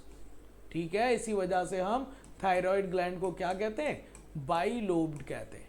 फिर लिखा which are located on either side of trachea. बिल्कुल बात सही है। डॉर्सल साइड या वेंट्रल साइड? तो जवाब होगा वेंट्रल साइड। ठीक है, तो आपके पास दोनों स्टेटमेंट सही हैं और दोनों स्टेटमेंट सही हैं, तो आंसर क्या बनेगा? 150 का आंसर बन जाएगा 4। क्लियर बेटा? चलो अगला देखिए, अगला क्वेश्चन लिखा हुआ है कि भाई which of the following are required for the light reaction of photosynthesis. तो आपको पता है फोटोसिंथेसिस में 2 रिएक्शन होती हैं, एक लाइट रिएक्शन और एक होता है डार्क रिएक्शन। अगर मैं लाइट रिएक्शन के बारे में बात करूं तो यहां पर लाइट इंपॉर्टेंट होती है, लाइट नेसेसरी होती है, लाइट जरूरी होती, और यहीं पर लाइट एनर्जी को किस में बदला जाता है? लाइट एनर्जी को बदला जाता है केमिकल एनर्जी में, और केमिकल एनर्जी में बदला जाता है तो केमिकल जो बनता है वो है एटीपी और NADPH। क्या बनता है? NADPH। और आपके पास यहीं पर ऑक्सीजन का लिबरेशन होता है, क्योंकि यहीं पर वाटर की क्या होती है? स्प्लिटिंग। क्योंकि यहीं पर लाइट रिएक्शन के दौरान ही साइक्लिक और नॉन साइक्लिक जैसे फोटोफॉस्फोराइलेशन होते हैं। तो याद रखिए लाइट रिएक्शन के लिए क्या क्या रिक्वायरमेंट है। तो लाइट रिएक्शन के लिए CO2 रिक्वायरमेंट है? नहीं। ऑक्सीजन? यस। ऑक्सीजन का रिक्वायरमेंट है? ऑक्सीजन का रिक्वायरमेंट नहीं है ना, ना ऑक्सीजन तो निकलती है। रिक्वायर्ड पूछ रहा है, लाइट रिएक्शन के लिए रिक्वायर्ड। तो वाटर की रिक्वायरमेंट पड़ेगा, तभी वाटर की स्प्लिटिंग होगी, ऑक्सीजन निकलेगा। क्लोरोफिल तो चाहिए ही लाइट एनर्जी को कैप्चर करने के लिए, और लाइट चाहिए। तो आंसर CDE मेरे हिसाब से सही है। आंसर CDE सही है 151 का। सेकंड आंसर मेरे हिसाब से बिल्कुल सही है। और चलो मैं यहाँ डार्क रिएक्शन बता देता हूँ। डार्क रिएक्शन लाइट इंडिपेंडेंट होती है, but product of the light reaction पर डिपेंड होती है, जो कि ATP और NADPH2 होता है। यहाँ पर CO2 को फिक्स किया जाता है इसी पावर के जरिए, एसिमिलेटरी पावर कहलाई जाती है, और शुगर का फॉर्मेशन किया जाता है। मेन प्रोसेस जो है शुगर फॉर्मेशन का वो है कैल्विन साइकिल। कुछ प्लांट में कैल्विन साइकिल के साथ साथ हेचन-स्लैक पाथवे भी चलता है। ठीक है, आगे अगला क्वेश्चन आपके पास लिखा which of the following are part of typical leaf. Typical leaf क्या पार्ट क्या होते हैं? तो आपको पता है जिस जगह से लीफ निकलती है उस जगह को हम लीफ बेस कहते हैं। क्या कहते हैं? लीफ बेस कहते हैं। और लीफ बेस के बारे में अगर तुम्हें पता हो तो एक पल्विनस होता है, एक शीदिंग होता है। पल्विनस आपके पास पी फैमिली मतलब फैबेसी, शीदिंग आपको ग्रास की फैमिली में देखने को मिलेगा। और इस डंठल को हम कहते हैं पिटियोल। क्या कहते हैं? और फिर आपके पास ये क्या हो गया? लेमाइना। ये 3 मेन पार्ट हैं, टिपिकल पार्ट हैं लीफ के। तो लीफ बेस होगा, पिटियोल होगा, लमाइना होगा, हाइलम सीड में पाया जाता है, और प्लेसेंटा ओव्यूल को ओवरी से कनेक्ट करता है। ठीक है, तो आपके पास 3 पार्ट सही है और वो है ABC। आंसर आपके पास 152 का 1 बन जाएगा। 152 का आंसर क्या बन जाएगा बेटा? 1। अगला देखिए, अगला क्वेश्चन आप देखिए सेलेक्ट द इनकरेक्ट मैच। इसमें से इनकरेक्ट मैच निकालना है। तो देखिए ये पत्ती आपको डाइकॉट लीफ दिख रही है और डाइकॉट लीफ है और इसमें रेटिकुलेट वेनेशन पाया जाता है, बिल्कुल बात सही है। मोनोकॉट लीफ की पत्ती आपको दिखाई दे रहे हैं, बिल्कुल दिखाई दे रहे हैं, और उसमें पैरेलल वेनेशन होता है, ये भी ठीक है। ये आपके पास कोरोला दिखाई दे रहे हैं, कोरोला डिफरेंट शेप के हो सकते हैं, आपको ये बात पता है, डिनोटेड बाई सी, है ना। और आपको ये बात पता है कि अगर मैं बात करूं तो कोरोला जो है वो एसेसरी वर्ड होते हैं, कोरोला हो चाहे कैलिक्स, दोनों एसेसरी वर्ड हैं, जबकि रिप्रोडक्टिव वर्ड कहलाए जाते हैं एंड्रोशियम और गाइनोशियम। लेकिन अब इस लीफ को दिखाकर उन्होंने कंपाउंड लीफ लिखी है, जो कि बिल्कुल गलत है। हालांकि कंपाउंड लीफ सिल्क कॉटन में देखने को मिलती है क्या, तो हाँ आपको देखने को मिल जाएगी, लेकिन वो कंपाउंड लीफ का फोटो नहीं है, तो इस वजह से गलत मैचिंग आपके पास डी हुई। इनकरेक्ट निकालना था तो ओनली डी, इनकरेक्ट निकालना था ना, तो ये भी बात सही है, ये भी सही है, और ये हो जाएगा डी। तो ओनली डी वाला तो ऑप्शन ही नहीं है। Select the incorrect match, incorrect लिखा है ना, हाँ इनकरेक्ट मैच लिखा हुआ है बेटा, लेकिन पेपर में शायद करेक्ट लिखा होगा। इनकरेक्ट मैच लिखा हुआ है, लेकिन आपको यहाँ पर करेक्ट मैच निकालना है। क्या निकालना है? करेक्ट। पेपर में आपके पास करेक्ट मैच लिखा होगा, तो इस बिहाफ पर आपके पास क्या हो जाएगा, यहाँ पर इन काट दीजिए, और तो फिर आपके पास करेक्ट के लिए ए बी सी ठीक है। कौन सी बात सही है? ए बी सी, ठीक है बेटा। 153 का अगला देखिए, अगला क्वेश्चन लिखा हुआ select the type of acquired immunity. आपको पता है दो तरह की इम्यूनिटी होती है, एक जो जन्म से पाई जाती है इनेट, और जिसे हम बाद में लाइफ के दौरान एक्वायर्ड करते हैं, तो उसे हम एक्वायर्ड इम्यूनिटी कहते हैं। इनेट इम्यूनिटी में डिफरेंट टाइप के बैरियर्स पाए जाते हैं, जैसे कि फिजिकल, फिजियोलॉजिकल, सेलुलर और साइटोकाइन। ये सारे के सारे इनेट इम्यूनिटी के एग्जाम्पल हैं। किसके? इनेट इम्यूनिटी के एग्जाम्पल होते हैं, ये एक्वायर्ड इम्यूनिटी के एग्जाम्पल नहीं है। तो आंसर आपके पास 154 का 4 आएगा, नन। ठीक है, चलिए अगला क्वेश्चन बताइए। अगला क्वेश्चन लिखा हुआ है सेलेक्ट द इनकरेक्ट मैच। इसमें से कौन सा इनकरेक्ट मैच है? लिखा हुआ हीमोजोइन ग्रैन्यूल टॉक्सिक सब्सटेंस। ये बात बिल्कुल सही है, मलेरिया के दौरान जब आरबीसी टूटते हैं तो उसका जो पिगमेंट होते हैं, वो जो आपके पास हीमोग्लोबिन है, वो हीमोजोइन ग्रैन्यूल्स के फॉर्म में बदल जाता है। वेक्टर आपके पास डिजीज ट्रांसमिटिंग करने वाले एजेंट होते हैं, ये सही है। टाइफॉइड नॉन इन्फेक्शियस लिखा हुआ है, बिल्कुल गलत, क्योंकि इसका इन्फेक्शियस एजेंट कौन है? टाइफॉइड का इन्फेक्शियस एजेंट कौन होता है? तो जवाब है एक बैक्टीरिया, नाम है साल्मोनेला टाइफी। क्या है? साल्मोनेला टाइफी, साल्मोनेला टाइफिन्यूरियम भी कहते हैं। कॉमन कोल्ड इन्फेक्शियस है, वायरल है, वायरल इन्फेक्शन है। तो आंसर आपके पास गलत निकालना था, तो थर्ड। बेटा इन्फेक्शियस डिजीज उस डिजीज को कहते हैं जो किसी जर्म, बैक्टीरिया, वायरस से होती है, जो किसी के इन्फेक्शन, किसी बायोलॉजिकल ऑर्गेनिज्म के इन्फेक्शन से होती है। लेकिन इन्फेक्शियस डिजीज को आप कम्युनिकेबल बोल भी सकते हो, नहीं भी। कहते हैं इन्फेक्शियस डिजीज कम्युनिकेबल हो भी सकते हो, नहीं भी। जो पर्सन टू पर्सन फैलेंगी वैसी इन्फेक्शियस डिजीज को कम्युनिकेबल कहते हैं, जो नहीं फैलती हैं तो उसे हम नहीं कहते कम्युनिकेबल। आगे आइए। Although Darwin natural selection theory are well explained about evolution, but there are some drawback. Darwin का भी काम पूरी तरीके से सही नहीं था, कुछ ड्रॉबैक ज़रूर थे, और उस ड्रॉबैक में सबसे पहला ड्रॉबैक ये था कि उन्होंने जो इवोल्यूशन की यूनिट को माना था वो स्पीसीज या इंडिविजुअल लेवल माना था। हालांकि इवोल्यूशन का जो फिनोमिना है वो पॉपुलेशन में दिखाई देता है, और वो कैसे आता है, वो मतलब इवोल्यूशन कैसे हुआ, इंडिविजुअल लेवल पर कैसे दिखाई दिया, हेरिडिटी वेरिएशन कैसे आया, ये सब बात वो क्या कर गए, बता नहीं पाए, उन्होंने इग्नोर कर दिया। तो इग्नोर किया उन्होंने इंपॉर्टेंस ऑफ हेरिडिटी को। हालांकि डार्विन फिंचेस इनके ड्रॉबैक में नहीं आता, डिटेल्ड स्टडी ऑफ गैलोपैगोस आइसलैंड भी इनके ड्रॉबैक में नहीं आता। तो ड्रॉबैक में आता है सिर्फ 156 का क्या हो जाएगा बेटा? 156 का आंसर 1 हो जाएगा। ठीक है, अगला देखिए। अगला लिखा the red data book is a complication या कंपाइलेशन ऑफ इंडेंजर्ड और थ्रेटेंड और हमने कहा एक्सटिंक्ट स्पीसीज, चाहे वो एनिमल हो, प्लांट हो और फंजाई हो। हम ऐसी स्पीसीज का ब्यौरा रखते हैं, सॉरी मैंने एक्सटिंक्ट बोल दिया, गलत बात। हम आपसे ये कहते हैं ऐसे मतलब एनिमल्स का डेटा रखते हैं जो नियर टाइम में एक्सटिंक्शन की कगार पे खड़ा है, मीडियम टाइम में खड़ा है या लॉन्ग टाइम में खड़ा है, इंडेंजर्ड है, क्रिटिकली इंडेंजर्ड है या फिर वल्नरेबल है। इन सारे एनिमल्स को हम एक बुक में नोट डाउन करके रखें और उनके संरक्षण की हम कोशिश कर रहे हैं। तो ऐसी बुक जो कहलाई जाती है उसे हम कहते हैं रेड डेटा बुक।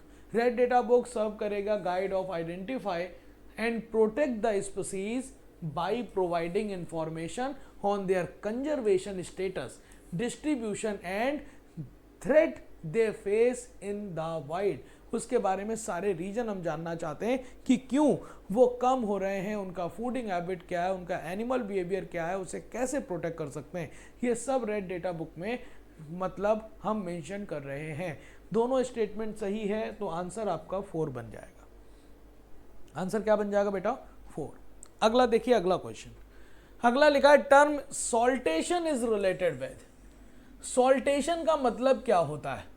तो हमने कहा कोई लार्ज म्यूटेशन जो स्पीसीज को अचानक से चेंज कर दे। ह्यूगो डिवरीज ने म्यूटेशनल थ्योरी के दौरान यह बताया था कि हम अगर म्यूटेशन करा दें बैक्टीरिया के प्लाज्मिड में तो उसके एंटीबायोटिक के प्रति रेजिस्टेंसी वो खो देता है। इसका मतलब उसने एक बड़ा सा म्यूटेशन, लार्ज म्यूटेशन किया जिससे स्पीसीज ही बदल गई। इसका मतलब स्पेशिएशन के रोल के बिहाफ पर लार्ज म्यूटेशन की बात उन्होंने की थी, जो थे ह्यूगो डिवरीज। और जब इवोल्यूशन में कहा जाता पूरी तरीके से ना डार्विन सही थे ना पूरी तरीके से ह्यूगो डिवरीज। ह्यूगो डिवरीज अपनी जगह सही थे और डार्विन अपनी जगह पर। तो ये सॉल्टेशन टर्म किसके लिए? स्पेशिएशन के लिए, फ्लावरिंग के लिए नहीं है, रेगुलेशन के लिए नहीं है, और रेगुलेशन ऑफ मतलब लोकोमोशन के लिए भी नहीं है। सॉल्टेशन का मतलब होता है new genetic character appear suddenly. New genetic character appear suddenly by mutation या फिर सॉल्टेशन, लार्ज वेरिएशन की बात कर रहा है। और यही बात की गई थी म्यूटेशनल थ्योरी में, वो जो कि दी गई है किसके जरिए? तो नाम है उसका ह्यूगो डिवरीज। ह्यूगो डिवरीज के जरिए इस बात को बताया गया था। आगे आइए, आगे आपके पास लिखा था VNTR belongs to the class of satellite DNA. बिल्कुल बात सही है। Variable number of tandem repeat is the part of those DNA, that DNA जिसमें बेसों का रेपिटेटिव सीक्वेंस होता है। और ऐसे डीएनए ट्रांसक्रिप्शनली इनएक्टिव होते हैं। ऐसे ही डीएनए को हम कहते हैं कि तुम पार्ट हो हेट्रोक्रोमैटिन का, और ऐसा डीएनए सैटेलाइट डीएनए कहलाया जाता है। अगर रिपीटेशन बहुत बड़ा है तो उसे हम कहते हैं VNTR या मिनी सैटेलाइट, और अगर रिपीटेशन छोटा है तो हम कह सकते हैं कि उसे हम कहते हैं माइक्रो सैटेलाइट। तो कहते हैं कि VNTR belongs to satellite DNA refers to as mini satellite. तो बिल्कुल बात सही है। फिर बाद में लिखा small DNA sequence is arranged tandemly in many copy numbers, the copy number same for chromosome to chromosome in an individual. तो ये बात बिल्कुल गलत है। इंडिविजुअल टू इंडिविजुअल ये जो कॉपी नंबर है वो सेम नहीं होते। कैसे होंगे? डिफरेंट। पहला स्टेटमेंट सही, दूसरा स्टेटमेंट गलत। आंसर आपके पास सेकंड आ गया है। आंसर क्या आ गया बेटा? सेकंड आ जाएगा। अगला क्वेश्चन देखिए, लिखा हुआ है select the correct match. Correct match निकालना है, बताओ। लिखा हुआ है बाइवेलेंट। बाइवेलेंट कहां बनते हैं? बाइवेलेंट बनते हैं जाइगोटीन में। Zygotene is the part of prophase 1, और प्रोफेज 1 किस में आएगा? मियोसिस 1 में। सही है। Splitting of centromere. Splitting of centromere कहां होगी? तो अगर मैं सेंट्रोमियर की स्प्लिटिंग की बात करूं तो मेटाफेज 2 में नहीं होगी। इसे आप एनाफेज बोल सकते हो या फिर anaphase 2। Separation of homologous chromosome, ये एनाफेज 2 में नहीं होगा, ये तो होगा एनाफेज 1। इस तरह से आपके पास सिर्फ करेक्ट बात है पहली, 160 का आंसर आएगा 1। चलिए अगला क्वेश्चन क्या कह रहा है, लिख रहा है how many correct full form of words. Correct full form बतानी। आईयूडीज, आईयूडी का मतलब होता है इंट्रा यूट्राइन डिवाइसेस, बिल्कुल सही है, जो कि आपके पास नॉन मेडिकेटेड भी है, मेडिकेटेड भी है और हार्मोनल भी है। हार्मोनल में प्रोजेस्टा सर्ट और LNG-20 नाम सुना होगा। ART असिस्टेड रिप्रोडक्टिव टेक्नोलॉजी, बिल्कुल बात सही है, जिसमें जिफ्ट आता है, जिसमें गिफ्ट आता है, जिसमें IUT आता है, जिसमें मतलब आएगा मतलब intracytoplasmic sperm injection, ICSI। IUT का फुल फॉर्म लिखा है इंट्रा यूट्राइन टेक्नोलॉजी, टेक्नोलॉजी नहीं होता, इंट्रा यूट्राइन ट्रांसफर होता है। ये कब किया जाता है, जब जाइगोट अपने मोर देन 8 ब्लास्टोमियर में, या फिर जाइगोट ना बोलकर हम एम्ब्रियो बोलें, एम्ब्रियो हो अपने मोर देन 8 ब्लास्टोमियर मतलब 8 सेल से ज्यादा का डिवीजन कर चुका हो। MMR का मतलब मैटरनल मोर्टेलिटी रेट होता है। इसका मतलब बाकी सब सही है, सिर्फ करेक्ट फुल फॉर्म बताना है। A ठीक है, B ठीक है, D ठीक है, मतलब 3 ठीक है, 3 ठीक है, मतलब आंसर सेकंड आ जाएगा। क्या आ जाएगा, सेकंड। अब चलो बताओ, ये फोटो देखकर बताओ कि करेक्ट मैचिंग कौन सी है। अब करेक्ट मैचिंग के लिए सबसे पहले ये बताइए, ये क्या आपको शुगर दिखाई दे रहा है बेटा, बोलो शुगर दिख रहा है कि नहीं। और शुगर आपके प्राइमरी मेटाबोलाइट होते हैं, बिल्कुल। ये भी आपके पास शुगर है, लेकिन इस शुगर का नाम बताइए क्या है। ये शुगर है, दूसरे कार्बन पर OH दिखाई दे रहा है, ये है राइबोज। और राइबोज मतलब sugar comes under primary metabolite. और ये है अमीनो एसिड, और अमीनो एसिड है तो ये सेकेंडरी मेटाबोलाइट नहीं होगा, ये तो प्राइमरी मेटाबोलाइट्स में आते हैं। किस में आते हैं, प्राइमरी मेटाबोलाइट्स में।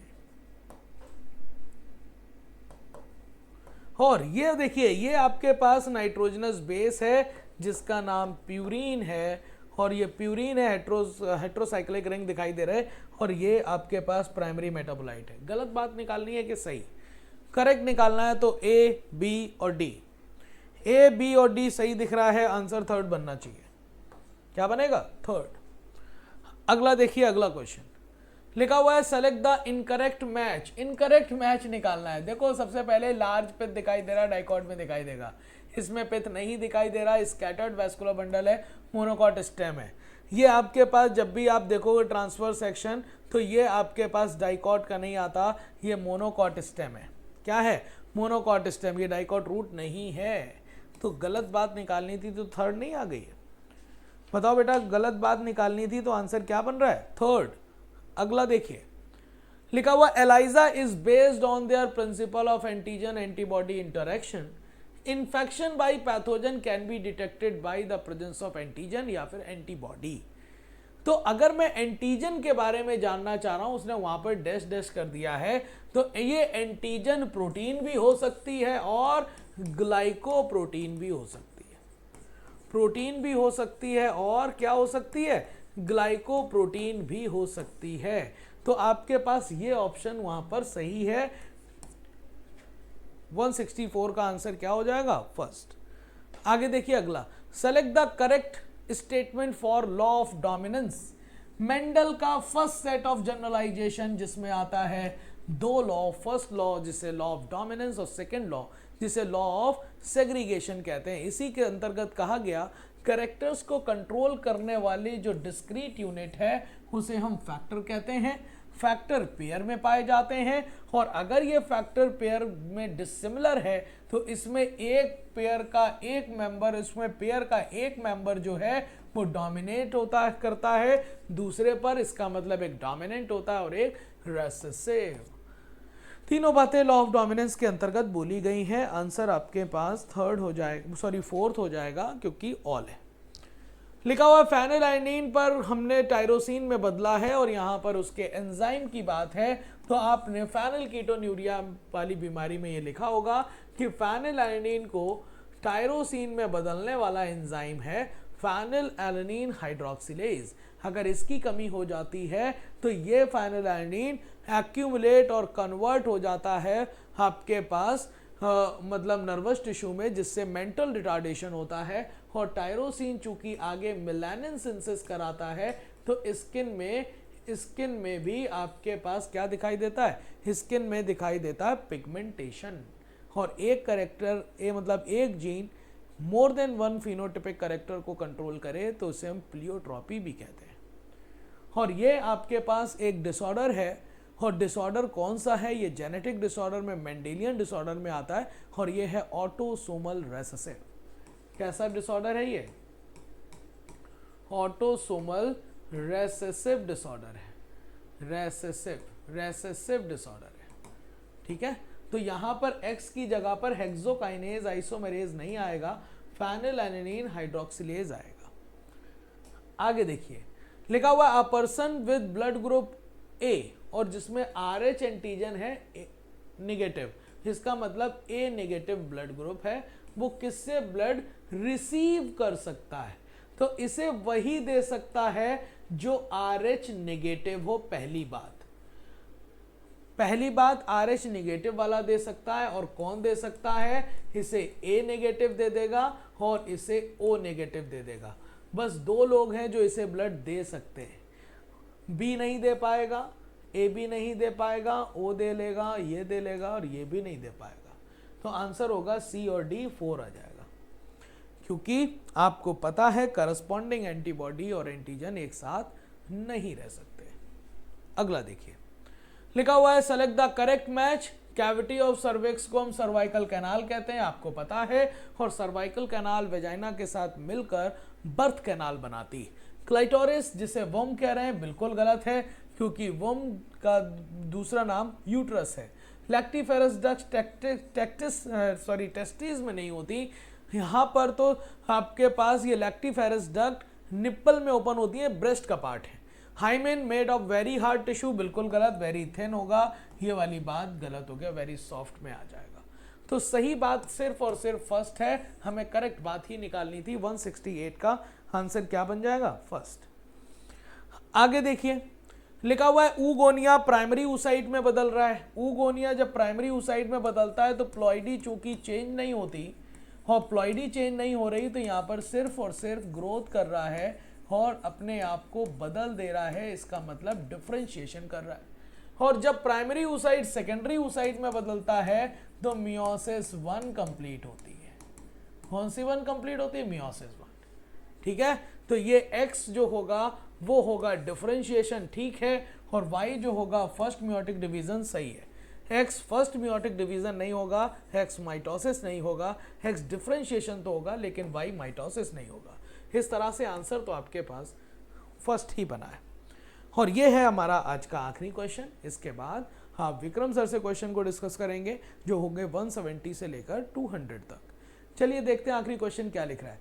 If we accept Robert May global estimate only 40% of the total species have been recorded so far. ये बात सही है तो हम कहेंगे गलत, ये 40% डेटा नहीं है। इन्होंने बताया था कि 7 मिलियन तक स्पीसीज हो सकती हैं, और उसका हमने 1.7 to 1.8 मिलियन स्पीसीज खोज ली हैं। तो ये डेटा का इतना जो आपका खोज लिया गया है ये 40% नहीं होता, ये लगभग 22% की बात होती है। लिखा हुआ a forest in a tropical region like Ecuador has 10 times as many species of vascular plants has forest equal area in a temperate region like the Midwest of the USA। बिल्कुल बात सही है, क्योंकि डाइवर्सिटी ज़्यादा है आपके पास tropical पर then the temperate. अगर हम ट्रॉपिकल पर जितना एरिया कवर कर रहे हैं आपको उतना ही एरिया टेम्परेट में कवर कर रहे हैं, तो उससे 10 गुना ज़्यादा वैस्कुलर प्लांट ट्रॉपिकल में देखने को मिलते हैं देन द टेम्परेट। ये बात कह रहा है, ये बात सही है। तो पहला स्टेटमेंट गलत है और दूसरा सही है, तो आंसर आपके पास 170 का थर्ड बनेगा। ठीक है बेटा, तो यहाँ तक हमें पता है आपको सारे क्वेश्चन समझ आ गए होंगे।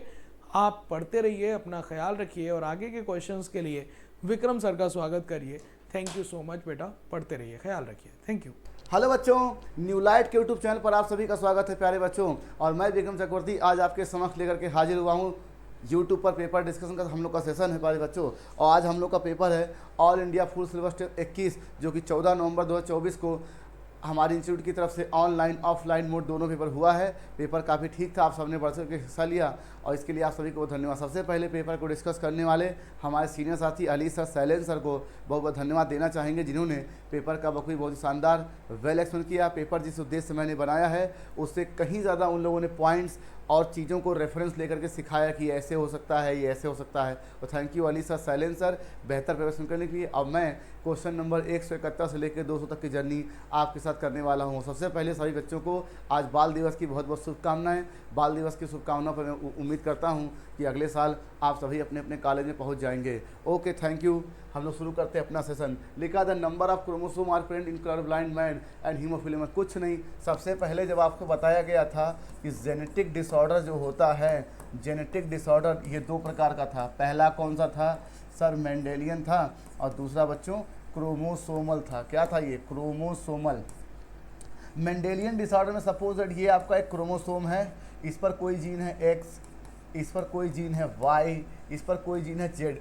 इन जीनों में प्रॉब्लम होती थी, या तो कोई बेस पेयर निकल जाता था डिलीशन, या तो कोई ऐड होता इंसर्शन, सीक्वेंस बदल जाए इन्वर्जन। लेकिन आप देखिए अगर ऐसा होता है तो क्या क्रोमोसोम का नंबर चेंज हुआ कि नहीं? क्रोमोसोम का नंबर चेंज नहीं हुआ है। तो मेंडेलियन डिसऑर्डर में किसी पार्टिकुलर कैरेक्टर के लिए, किसी पार्टिकुलर फिनोटाइप के लिए कोई जीन डिस्टर्ब होती है, जीन क्रोमोसोम पे होती है, और एक क्रोमोसोम पे जीन की संख्या ज़्यादा होती है। तो जीन के अल्ट्रेशन से, जीन के मैनिपुलेशन से क्रोमोसोम की संख्या पे कोई प्रभाव नहीं पड़ता। तो क्या मैं ऐसा कह सकता हूँ कि मेंडेलियन डिसऑर्डर में केवल जीन अल्टर होता है, क्रोमोसोम की संख्या? हाँ, आप ये कह सकते हैं क्रोमोसोम अल्टर होता है। क्यों? क्योंकि gene is a part of chromosome. भाई डीएनए जीन तो क्रोमोसोम का पार्ट है ही, तो क्रोमोसोम अल्टर हुआ है लेकिन नंबर उतना ही रहता है। मैं बोलूँ मेरे अंदर 46 क्रोमोसोम हैं, तो एक हीमोफिलिक मैन में कितना? 46। मेरे अंदर 46 है तो थैलेसीमिया के पेशेंट में कितना? 46। अगर थैलेसीमिया के पेशेंट में 46 है तो मेरे अंदर कितना होगा? 46। ठीक है। ऐसे colour blindness, cystic fibrosis, myotonic dystrophy, so many kind of Mendelian disorder we will justify and determine the chromosome number. अब देखिए क्रोमोसोमल डिसऑर्डर में आपको बताया गया था कि एक होता है एन्यूप्लॉइडी और एक होता है पॉलीप्लॉइडी। जैसे हम लोग 2n है, डिप्लॉइड हैं, इसका एक सेट हेप्लॉइड होगा। अगर मान लीजिए आगे चल के ट्रिप्लॉइड हो जाए, टेट्राप्लॉइड हो जाए, तो इसको बोलेंगे पॉलीप्लॉइडी। और आपकी किताब ने कहा है कि भाई अगर हेप्लॉइड सेट ऑफ क्रोमोसोम बदल जाता हो तो क्या बोलोगे? पॉलीप्लॉइडी। जैसे कि टेट्राप्लॉइडी, ट्रिप्लॉइडी, पेंटाप्लॉइडी, इसीलिए आप बोलते हो टैपिटम पॉलीप्लॉइड होता है, इसीलिए आप बोलते हो कि एंडोस्पर्म पॉलीप्लॉइड होता है। अब एन्यूप्लॉइडी में क्या है? एक क्रोमोसोम घटेगा बढ़ेगा, जैसे कि down syndrome, Turner syndrome, Klinefelter syndrome, Turner syndrome, ठीक, या नलीसोमी कह सकते हैं, टेट्रासोमी कह सकते हैं। तो कुल मिलाकर के मेंडेलियन डिसऑर्डर में क्रोमोसोम का नंबर उतना ही रहता है। चूँकि यहाँ पर हमने मैन का रेफरेंस लिया है और मैन जो होता है वो ह्यूमन की कैटेगरी में आते हैं। ठीक, अगर यहाँ पर वोमेन लिखा होता बच्चों, वोमेन, तो भी यही होता। ठीक है, ठीक है। ओके, 46 लिखा से द इनकर्ड मैच। कुछ नहीं, आपको बताया गया था कि जितने भी हार्मोन होते हैं उनका एक पार्टिकुलर रोल होता है, और कुछ हार्मोन ऐसे होते हैं जो एक ही फंक्शन के लिए साथ साथ काम करते हैं। ठीक है, तो कुछ हार्मोन ऐसे होते हैं जो दोनों एक साथ साथ काम करते हैं, इसको बोले सिनर्जिस्टिक इफेक्ट। एक फंक्शन के लिए एक हार्मोन सपोर्टर है, एक इन्हिबिटर है, एंटागोनिस्टिक। किसी एक पार्टिकुलर काम के लिए कोई हार्मोन अकेले ही काम करे, इंडिविजुअलिस्टिक। तो साइटोकाइनिन जो है ये ग्रोथ प्रमोटर है भाई। क्या है ये? Growth promoter.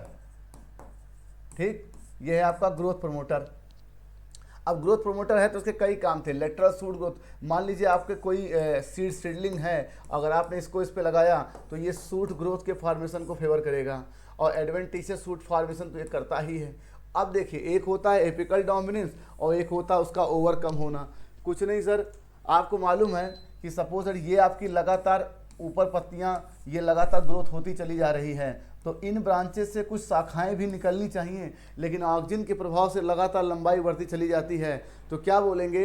Inhibition of lateral shoot growth by the apical growth, ये क्या बोलेंगे? Apical dominance. लेकिन अगर हम उस पर इस वाले को काट के हटा दें और इस पर साइटोकाइनिन लगा दें तो हम देखेंगे कि सूट ये लेटरली बहुत तेज़ी से बढ़ता है। तो इसका मतलब वो कौन सा हार्मोन है जो कि एपिकल डोमिनेंस को ओवरकम कर रहा है? क्या? साइटोकाइनिन। अब देखिए एपिकल डोमिनेंस किसकी वजह से? ऑक्सीजन की वजह से। और किससे ओवरकम हुआ? साइटोकाइनिन की वजह से। अब देखिए सपोज दैट ये एक पेड़ है, इस पर एक पत्ती है और ये सेनेसेंस में जा रही है, सेनेसेंस में जा रही है, तो पौधा कभी नहीं चाहेगा कि ये पत्ती मुरझा के गिर जाए। तो क्या होता है, जहाँ जहाँ पर न्यूट्रिएंट एक्स्ट्रा होता है, न्यूट्रिएंट एक्स्ट्रा होता है, उसे यहाँ मोबिलाइज कर देता है, इसी को बोलते हैं न्यूट्रिएंट मोबिलाइजेशन। तो बताइए जो साइटोकाइनिन है ये प्रमोट कर रहा है कि इनहिबिट कर रहा है? सर प्रमोट कर रहा है, इनहिबिट नहीं कर रहा, इसलिए गलत है। तो क्या सही हो गया? Fourth answer. तो ये तीनों सही थे और चौथा ही आपका गलत है।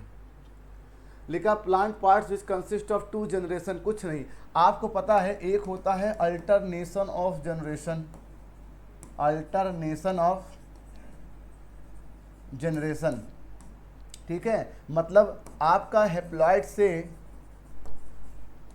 डिप्लॉयड, ठीक, और डिप्लॉयड से हेप्लॉयड हो जाए, ये n है, ये 2n है। ये बात तुमको समझ में आती है? हेप्लॉइड से डिप्लॉयड, डिप्लॉयड से इट्स अल्टरनेट जनरेशन, मतलब यही 2 जनरेशन पौधे में होते हैं। अगर हम एंजियोस्पर्म की बात करें, एंजियोस्पर्म की, तो जो हेप्लॉइड फेज है वो केवल आपका एम्ब्रियो सैक है और पॉलन ग्रेन है, इसके अलावा कोई गैमेटोफाइट आपका नहीं है। 2 स्ट्रक्चर हैं, बाकी रेस्ट ऑफ द पार्ट क्या है? स्पोरोफाइट है। अब ये कहना चाहते हैं कि बताइए वो कौन सा पार्ट है जिसमें आपके 2 जनरेशन एक साथ रहते हैं। आपको इतना पता है कि जब आप स्टेमन की बात करते हैं तो एक होता है फिलामेंट और एक होता है आपका एंथर। इस एंथर के अंदर पॉलन ग्रेन डेवलप होता है। तो क्या हम ऐसा कह सकते हैं कि एंथर स्पोरोफिटिक स्ट्रक्चर है, एक जनरेशन है, और उसके अंदर पॉलन ग्रेन डेवलप हो रहा है, तो ये दूसरी जनरेशन है। तो पहला तो मिल गया pollen grain inside the anther, A हमारा सही हो गया। और आपको पता है कि ओव्यूल जो होता है, ओव्यूल उसके अंदर एक न्यूक्लियस होता है, इंटेगुमेंट होता है। न्यूक्लियस की एक सेल क्या हुई थी? मॉडिफाई हुई थी, कहाँ के लिए? मेगास्पोरोजेनेसिस के लिए, और उसी ने आगे चल के 1 मियोटिक 3 माइटोटिक डिवीजन से एम्ब्रियो सैक का फॉर्मेशन किया था। मतलब कि ओव्यूल के अंदर ही आपका एम्ब्रियो सैक होता है। तो क्या बोलेंगे? Embryo sac inside the ovule. तो ये हो गया गैमेटोफाइट, ये हो गया स्पोरोफाइट, ये गैमेटोफाइट, ये स्पोरोफाइट। तो ये कहना चाहते हैं, इस क्वेश्चन का सेंस ये था कि वो कौन सा पार्ट है जो 2 जनरेशन को एक साथ रखता है और एक दूसरे के अंदर होता है। तो pollen grain inside the anther और embryo sac inside the ovule. क्या ए और डी क्या आंसर आ गया? सेकेंड। अब लिखा human service system consist of. कुछ नहीं, आपको पता है कि जब आप सिस्टम की बात करते हो, सिस्टम, तो वो कई सारे मल्टीपल चीज़ों से मिलके बना होता है, मल्टीपल चीज़ों से, मतलब ऑर्गन से। अब इसमें आपका सबसे पहला काम तो भाई मस्कुलर चैम्बर हार्ट है, और नेटवर्क ऑफ ब्रांचिंग, क्या ब्रांचिंग ब्लड वेसल्स, एक तो ये है, और ब्लड तो है ही। तो इतनी चीज़ों से मिलके सर्कुलेटरी सिस्टम बनता है। और आपको वैसे ही पता है कि हार्ट ने ब्लड पंप किया, वो ब्लड वेसल्स में गया, और ब्लड वेसल्स में क्या गया? ब्लड। तो यही 3 चीज़ें ही ह्यूमन सर्कुलेटरी सिस्टम का हिस्सा होती हैं और जो कि पूरे शरीर में दौड़ती हैं। ठीक है भाई, फोर्थ आंसर। लिखा E coli DNA replication complete. ये तो आपको पता ही है, आपकी बुक का डेटा है 18 मिनट डीएनए रेप्लिकेशन, इसमें कुछ कर नहीं सकते। और इसके लिए कौन सा एंजाइम होता है? डीएनए डिपेंडेंट, क्या हो गया? डीएनए पॉलीमरेज, ठीक। और वो किस, अब मान लीजिए पूरा ये डीएनए है, जिस स्थान से आपका रेप्लिकेशन स्टार्ट होगा उसको क्या बोलेंगे? ओरी। Second answer. आपको मालूम है कि जब आपने टिश्यू का क्लासिफिकेशन किया था, टिश्यू, तो इसमें 3 आपके सिस्टम बने थे। पहला एपिडर्मल टिश्यू सिस्टम, फिर वेस्कुलर टिश्यू सिस्टम, और उसके बाद ग्राउंड टिश्यू सिस्टम। तो एपिडर्मल टिश्यू सिस्टम में एपिडर्मिस थी और उसके हेयर थे, और उसके बाद स्टोमेटा था, स्टोमेटा अपरेटस था, ये सब था। तो रूट में जो एपिडर्मिस होती है उसे हम एपिब्लेमा बोल देते हैं, तो सही है। और आपको पता है कि जो लीफ में ग्राउंड टिश्यू होता है वो मीजोफिल होता है, ये बिल्कुल सही, जो कि पैनकाइमा का होता है। और गार्ड सेल जो होती है क्लोरोफिल रखती है, और गार्ड सेल क्लोरोफिल होने की वजह से ही स्टोमेटा की ओपनिंग क्लोजिंग रेगुलेट होती है, और ये एपिडर्मल टिश्यू सिस्टम का पार्ट है। तो भाई साहब ये तो ग्राउंड टिश्यू सिस्टम में इंक्लूड किए जाएंगे, क्या होंगे? ग्राउंड टिश्यू सिस्टम में इंक्लूड होगा। और ये आपका किस में आएगा? एपिडर्मल सिस्टम में आएगा। ये किस में आएगा? एपिडर्मल टिश्यू सिस्टम में। तो ये तीनों के तीनों सही हैं। Answer fourth. लिखा विच ऑफ द फॉलोइंग। कुछ नहीं सर, आपको मालूम था कि जब CO2 और H2O की रिएक्शन हुई थी तो क्या बना था हमारा? ग्लूकोज C6H12O6, और क्या बना? ऑक्सीजन, और क्या बना? वाटर। तो इतना तो देख के लग रहा है कि ये दोनों रिएक्टेंट हैं, ठीक, रिएक्टेंट हैं। लेकिन आपने जब पढ़ा था कि फैक्टर अफेक्टिंग फोटोसिंथेसिस, उसमें CO2, H2O और लाइट और टेम्परेचर ये सब थे भाई। तो कह रहे हैं कौन रिएक्टेंट और प्रोडक्ट दोनों है, तो क्या हो जाएगा? CO2 और H2O, A एंड B। तो ए एंड बी आएगा, क्योंकि जो आपका रिएक्टेंट प्रोडक्ट होता है वो केमिकल के रेफरेंस में लिया जाता है भाई। ठीक है भाई, A and B fourth answer. लिखा novelty and brilliant insight of Darwin was this, he asserted that variation which are heritable and which make resource. इन्होंने, डार्विन ने कहा था कि सपोज दैट एक बड़ा सा आपका हैबिटेट है, ठीक, उसमें एक पॉपुलेशन ए की है, एक पॉपुलेशन बी की है, एक सी की है, एक डी की है, ठीक, तो इसी को बोलते थे वेरिएशन इन द पॉपुलेशन।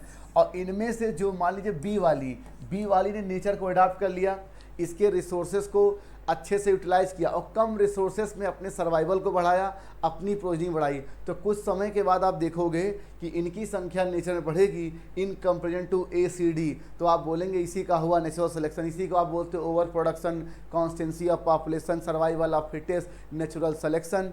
तो यही चीज़ था, तो ये बिल्कुल सही है भाई। और देखिए इसके बाद शुरू में जो साइंटिस्ट आते गए इवोल्यूशन को समझाने के लिए बच्चों, उन लोगों ने अपने अपने तरीके से इवोल्यूशन समझाया। लैमार्क ने जो चीज़ें ऑब्जर्व की वो की कि इंसान, मनुष्य जिन चीज़ों का ज़्यादा उपयोग करता है वो ज़्यादा डेवलप हो जाती हैं। तो इन्होंने जिराफ का उदाहरण लिया कि जिराफ जो थे वो ज़्यादा लंबे पौधों के लिए अपनी गर्दन को ऊपर करते थे खाने के लिए, तो उनकी गर्दन लंबी हो गई, ये इनका मत था। तो लैमार्क ने किस पे काम किया? जिराफ पे। लेकिन जब डार्विन आए तो उन्होंने कहा कि भाई साहब एक दिए गए पॉपुलेशन में एक लंबी गर्दन वाले जिराफ थे, एक छोटी गर्दन वाले थे, ये दो पॉपुलेशन थी ए एंड बी। तो कहते हैं कि सपोज ये एक पेड़ है तो कुछ पत्ते नीचे होते हैं, कुछ घास फूस नीचे होती है, तो जो लंबी गर्दन वाला था वो नीचे वाले पत्ते भी खा लेगा, ऊपर वाले पत्ते भी खा लेगा। जो छोटी गर्दन वाला है वो नीचे वाला तो खा लेगा लेकिन ऊपर वाला नहीं खा पाएगा। इसका मतलब नेचर को लंबे गर्दन वाले ज़्यादा अडाप्ट कर लेंगे अच्छे से, रिसोर्स का यूटिलाइजेशन, और छोटी गर्दन वाले कम। तो समय के साथ छोटी गर्दन वाले डिसअपियर हो गए नेचर में और नेचुरल सिलेक्शन लंबी गर्दन वालों का हुआ। ये डार्विन का मत था। तो यहाँ पर इनकी बात साबित हुई कि हाँ ऐसा ही हुआ होगा। तो बाद में लैमार्क का ओपिनियन गलत हो गया भाई। क्यों? जिन अंगों का ज़्यादा उपयोग करते हैं वो हेरिटेबल नहीं होती हैं। बात को समझ, पहलवान का बेटा पहलवान नहीं होता, इंटेलिजेंस का बेटा इंटेलिजेंट नहीं होता। तो लैमार्क से मुझे पूछा गया कि जब आप ये बात बोल रहे हैं कि जिन अंगों का, जिन कार्यों का, शरीर के जिन एक्टिविटी का हम ज़्यादा उपयोग करेंगे तो ज़्यादा डेवलप हो जाएंगी और वो हेरिटेबल होंगी। इसका मतलब हेरिटेबल म्यूटेशन और हेरिटेबल वेरिएशन अलग होते हैं और होता वो जनरेशन पास होना चाहिए था। ठीक है, तो डार्विन कहते थे कि वो वेरिएशन, वो करेक्टर जो अगली जनरेशन में जाएगा वही नेचुरल सिलेक्शन का आधार बनेगा। तो इन्होंने किस पे काम किया? जिराफ पर। तो ये डियर पे नहीं किया था भाई, तो ये गलत है। तो मुझे पहला सही दिख रहा है और दूसरा गलत दिख रहा है। सेकेंड आंसर लिखा लाइफ अपीयर्ड। आपको पता है कि अर्थ की ओरिजिन 4.5 बिलियन ईयर्स पहले हुई और इन्होंने कहा है कि 500 मिलियन अर्थ के बनने के बाद लाइफ का अपीयर्ड हुआ। तो हम ये कह सकते हैं कि 4 बिलियन ईयर्स एगो क्या आ गई? लाइफ आ गई। तो लिखा कि life appeared 500 million years after the formation of earth, that is almost 4 billion years ago. बिल्कुल सही है भाई। अब देखो लुईस पास्चर ही वो साइंटिस्ट थे जिन्होंने इस बात को डिस्प्रूव किया, थ्योरी ऑफ स्पॉन्टेनियस जनरेशन को, जो ये कहती थी कि एकाएक नील नदी के कीचड़ से किसी जीव का निर्माण हो गया, किसी नॉन लिविंग से लिविंग का निर्माण हो गया। लेकिन लुईस पास्चर ने अपने स्वान नेक एक्सपेरिमेंट के माध्यम से ये बताया कि नहीं, हमेशा लिविंग से ही लिविंग डेवलप होता है, यही जीवन का रूल है। ठीक, और उसके बाद केमिकल थ्योरी ऑफ इवोल्यूशन आया जिसमें ओपेन हेल्डर ने बताया कि सबसे पहले नॉन लिविंग मॉलिक्यूल में एग्रीगेशन हुआ, उनमें लिविंगनेस डेवलप हुई और वो लिविंग मॉलिक्यूल जब रेप्लिकेट किया तो वहीं से आपके ऑर्गेनिक इवोल्यूशन की शुरुआत हुई। तो इन्होंने ये बताया था लुईस पास्चर ने, by careful experimentation demonstrate the life appear comes from only from क्या है? लिविंग। ये गलत है भाई, और इन्होंने ही फाइनली डिस्प्रूव किया था, इसलिए गलत है ये। तो पहला सही है, दूसरा गलत है। अब लिखा select the sporophytic structure for angiosperm. अब ये बहुत बड़ी समस्या करता है सर कि कौन सी स्ट्रक्चर आपकी गेमेटोफिटिक है, कौन सी स्पोरोफिटिक। एंजियोस्पर्म में केवल एम्ब्रियोसैक और पॉलन ग्रेन जो है वो आपके गेमेटोफाइट हैं और इसके अलावा जितने स्ट्रक्चर हैं सब स्पोरोफाइट, चाहे वो डिप्लॉयड हो चाहे ट्रिप्लॉयड हो। तो नॉर्मली हमारे दिमाग में ये बात चलती है कि गैमेटोफाइट ये एन होता है और स्पोरोफाइट ये 2n होता है। गेमेटोफाइट एंड स्पोरोफाइट 2n होता है। लेकिन सर अगर मान लीजिए कोई ट्रिप्लॉइड हो जाए तो ये क्या बला है? नहीं सर, ये भी स्पोरोफाइट होगा। तो इसका मतलब गेमेटोफाइट का केवल एक क्राइटेरिया कि हैप्लॉइड होगा, लेकिन स्पोरोफाइट डिप्लॉइड भी हो सकता है, ट्रिप्लॉइड भी हो सकता है। ठीक है, तो आपको पता है कि एंजियोस्पर्म में जो आपका एंडोस्पर्म होता है, ये 3n होता तो ये भी जाएगा स्पोरोफिटिक में। और पेरिस्पर्म जो होता है ये परसिस्टेंट न्यूक्लियस होता है, न्यूक्लियस का ही रेमिनेंस होता है क्या, पेरिस्पर्म। और किसमें, शुगर बीट और पीपर, ब्लैक पीपर में। और आपको पता है कि न्यूक्लियस एक स्पोरोफाइट है 2n है, तो इनकी भी पोलैरिटी क्या होगी, 2n होगी। तो 2n 2n 2n। और सिनर्जिड तो आपको पता है कि ये एम्ब्रियोसाइट की एक सेल थी, तो ये क्या है, हैप्लॉइड। तो ये तो गई मैदान से A B C D। क्या आंसर आ गया, पहला। लिखा with the following is correct about endosperm angiosperm. कुछ नहीं, आपको मालूम था कि एक आपका मेल गैमेट किससे फ्यूज किया था, 2 पोलर न्यूक्लियाई से, तो क्या बना था, प्राइमरी एंडोस्पर्म सेल। और यही आगे चल के क्या बनाई थी, एंडोस्पर्म, जिसमें full of reserve food material होता था। क्या होता था इसमें, रिजर्व फूड मटेरियल। और एक बात और साथ ही साथ एक मेल गैमेट एक से फ्यूज किया था, तो क्या बना था, जाइगोट। दोनों बने एक साथ थे, लेकिन डेवलपमेंट इसका फास्ट होता है। क्यों, क्योंकि जिसे दुनिया, देखो, जिसे दूसरे को संभालना होता है उससे पहले खुद संभालना होता है। इस जाइगोट के डेवलप एम्ब्रियो बनने तक इस एंडोस्पर्म को इसको नरिशमेंट देना है, तो पहले इसका डेवलपमेंट फास्ट होगा, जल्दी होगा, और इसका स्लो होता है। आपकी किताब में लिखा है कि why endosperm development is preceded then zygote. क्यों, क्योंकि एंडोस्पर्म को इसको नरिशमेंट देना है। ठीक है, तो और ये फुल ऑफ, और एक बात और, चाहे एंडोस्पर्मिक सीड हो चाहे नॉन एंडोस्पर्मिक, एंडोस्पर्म दोनों में बनता है, लेकिन जाइगोट से एम्ब्रियो डेवलप होने तक सारे के सारा एंडोस्पर्म अगर कंज्यूम हो गया जाइगोट के द्वारा, तो कुछ बचा नहीं, तो क्या बोलेंगे, नॉन एंडोस्पर्मिक। अगर कुछ बचा रह गया तो बोलेंगे एंडोस्पर्मिक। इसी को एल्बुमिनस और नॉन एल्बुमिनस बोलते हैं। ठीक है भाई, तो it is a product of double fertilisation, बिल्कुल ठीक, क्योंकि नॉर्मल फर्टिलाइजेशन जो है वो ये है, सिनगैमी वाला, याद रखिएगा, ये डबल फर्टिलाइजेशन का प्रोडक्ट है। और फॉर्म्ड इन बोथ एंडोस्पर्मिक, ठीक। Cells of this tissue are filled with reserve food material and are use for nutrition of the developing. क्यों लिखा है डेवलपिंग एम्ब्रियो, जाइगोट से एम्ब्रियो बनने वाला ही यही होता है डेवलपिंग एम्ब्रियो। तो ये तीनों सेंटेंस सही हैं। Answer 4th। लिखा which statement incorrect in recombinant technology. कुछ नहीं, आपको मालूम था कि जो आरी होता है वो कट करता है, कट द DNA, इतना तो आपको पता है। लेकिन जब कट करता है तो 2 प्रकार के स्टैंड देता है, एक होता है स्टिकी और एक देता है ब्लंट। ठीक, स्टिकी एंड कुछ नहीं होता सर, ऐसे होता है, मैंने यहाँ से कट किया, मैंने यहाँ से कट किया, तो मुझे एक ऐसे मिल गया ये वाला, और एक मुझे ऐसे मिल गया, इस तरीके से स्टैंड मिल गया, स्टिकी एंड मिल गया। अब ब्लंट में क्या होता है, 20 से कट करेगा तो ऐसे मिलेगा, ये ब्लंट एंड है। तो इको आर फर्स्ट आपकी किताब में लिखा ही है, GAT के बीच कट करता है, तो क्या होता है, ब्लंट स्टिकी एंड, तो ये तो गलत है। Restriction enzyme produce both blunt, बिल्कुल ठीक। और एग्रोज या नेचुरल पॉलीमर, और ये कहाँ इस्तेमाल हुआ था, एज ए मैट्रिक्स, कहाँ पे, जेल इलेक्ट्रोफोरेसिस। और ये कहाँ के लिए थी, सेपरेशन ऑफ किसमें, DNA फ्रैगमेंट्स। इतना तो आपको पता ही है। तो भाई क्या गलत है, फर्स्ट आंसर। ठीक है भाई, फर्स्ट आंसर। लिखा रिकम्बिनेंट DNA टेक्नोलॉजी मॉलिक्यूल। आप किताब में एक डायग्राम बना है कि मान लीजिए ये आपका एलियन DNA है, ऐसे मान लीजिए एलियन DNA है, ये एलियन DNA है, और ये आपका प्लाज्मिड है ऐसे। अगर मान लीजिए यहाँ से आपने इतना बड़ा सेगमेंट कट किया, तो इतना ही सेगमेंट आप इतना यहाँ कट करेंगे, और ये तभी पॉसिबल है जब दोनों जगह पर सेम आरी आपने इस्तेमाल किया। क्यों, क्योंकि आपको पता है कि हर आरी का एक स्पेसिफिक न्यूक्लियोटाइड सीक्वेंस होता है, जिसे क्या बोलते हैं, पैलिंड्रोमिक सीक्वेंस। अगर यहाँ दोनों पे आरी बदल गया तो फिर सेम कटिंग बराबर पॉसिबल नहीं है। तो आप अपने ऑप्शन में देखिए क्या लिखा है कि रिकॉम्बिनेंट DNA मॉलिक्यूल अगर आपको बनाना है, इसको कट करके यहाँ लगाना है, तो क्या करेंगे, vector DNA and source DNA। तो इसका दोनों के दोनों एंजाइम से, दोनों के दोनों आरी सेम होना चाहिए। अगर मैं यहाँ हिंड सेकेंड से कट कर रहा हूँ, तो यहाँ पर भी मुझे हिंड सेकेंड से ही कट करना होगा, तब ये सेगमेंट बराबर मिलेगा, वहाँ फिट बैठेगा।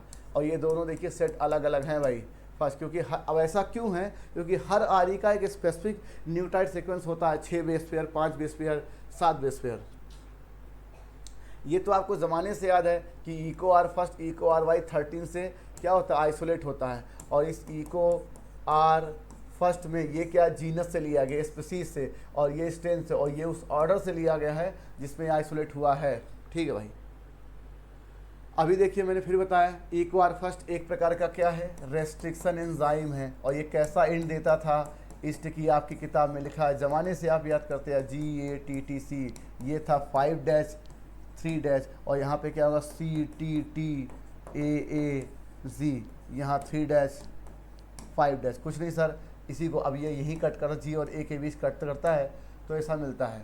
तो लिखा cut the DNA with blunt and, नहीं सर, स्टिकी इन और रिकॉग्नाइज ए स्पेसिफिक सीक्वेंस, और यही है इसका पेंडोमिक सीक्वेंस 6 बेस पेयर वाला। फिर लिखा cut the DNA between bases G and A when encounter, अब देखो जी और ए के बीच तभी कट करेगा जब ये इनकाउंटर करेगा इस प्रकार के सीक्वेंस को।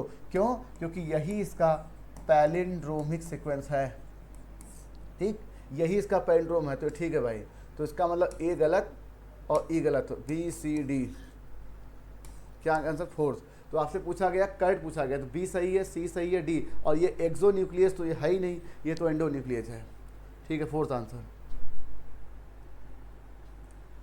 अब लिखा फुल फॉर्म ईएफपी, देखिए ईएफपी ही वो संस्था थी जिसने ये बताया था, किसका, बायोटेक का डिफिनीशन बताया था, जिन्होंने ये बताया था कि आपने कोई एंजाइम लिया, कोई मॉलिक्यूलर एनालॉग लिए कुछ उसके लिए, और आपने कोई डिजायर्ड प्रोडक्ट बनाया, तो ये ईएफपी ने क्या है, यूरोपियन फेडरेशन ऑफ बायोटेक्नोलॉजी, और फेडरेशन मतलब होता है एसोसिएशन, ठीक है भाई, second answer.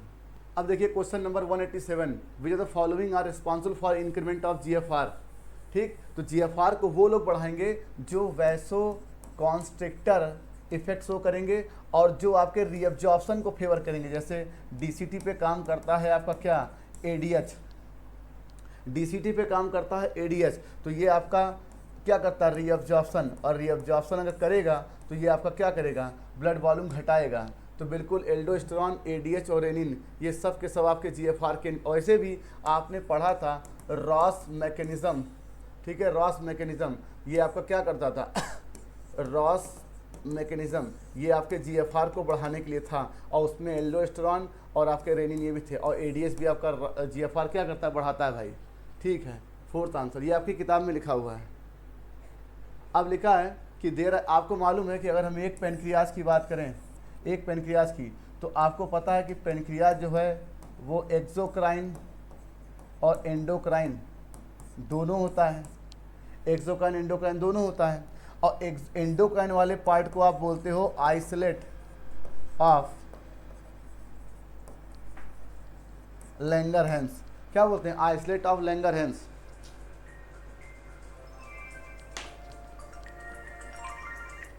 Hello hello hello ma'am, recording कर रहा हूँ, 10 सवाल बचा मेरा भी। अरे बाकी लोग लेके गए ना, अरे बाकी हाँ तो ठीक है, बाकी लोग के हम पहुँच रहे हैं, हम रिकॉर्डिंग में हैं।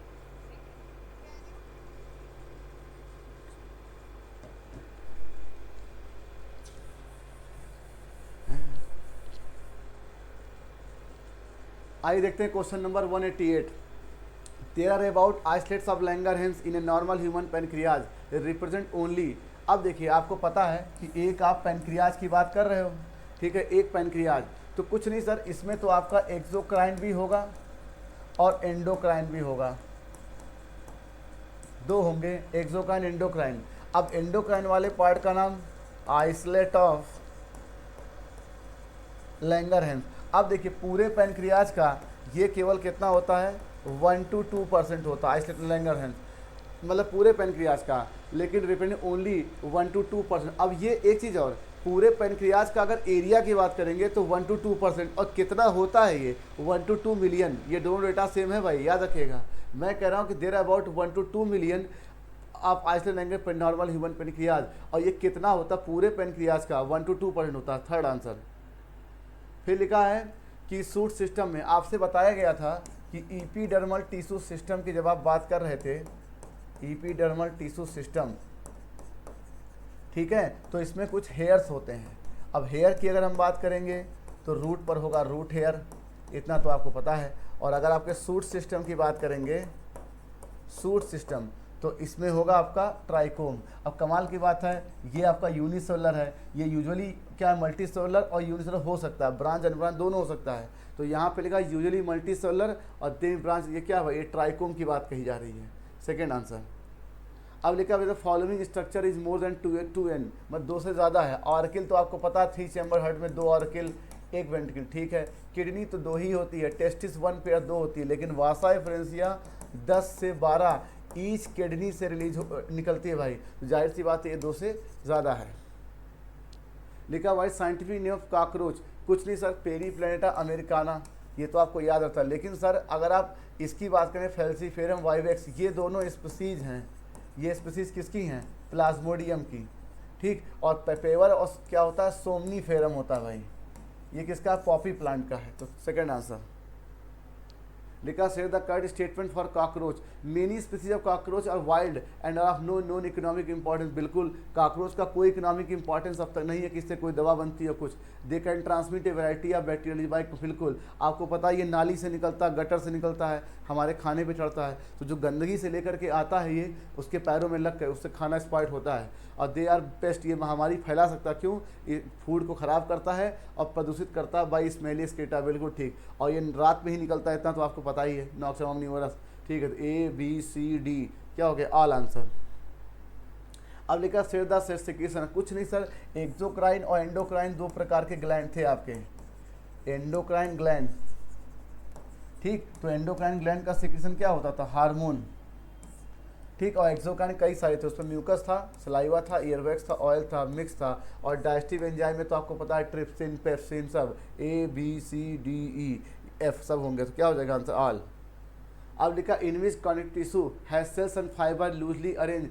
अब देखिए दो प्रकार से, अगर आपका सेल्स और फाइबर की जो पैकेजिंग है ये बहुत ही टाइटली है तो ये हो जाएगा डेंस। मतलब डेंस वाले में क्या होता है, फाइबर ज़्यादा होता है इन कंपेयर टू मैट्रिक्स, और लूज वाले में क्या होता है, फाइबर थोड़ा कम होता है, मैट्रिक्स ज़्यादा होता है। और लूज के एग्जांपल आपकी किताब में ये जो सेंटेंस लिखा है ये लूज कनेक्टिव टिश्यू के बारे में है, लूज कनेक्टिव टिश्यू के बारे में है। और इसके एग्जाम्पल आपकी किताब में एरियोलर और एडिपोज लिखा हुआ, ठीक। तो कुछ नहीं सर, एरियोलर और एडिपोज, टेंडन और लिगामेंट, ये आपके डेंस है भाई, ए और बी।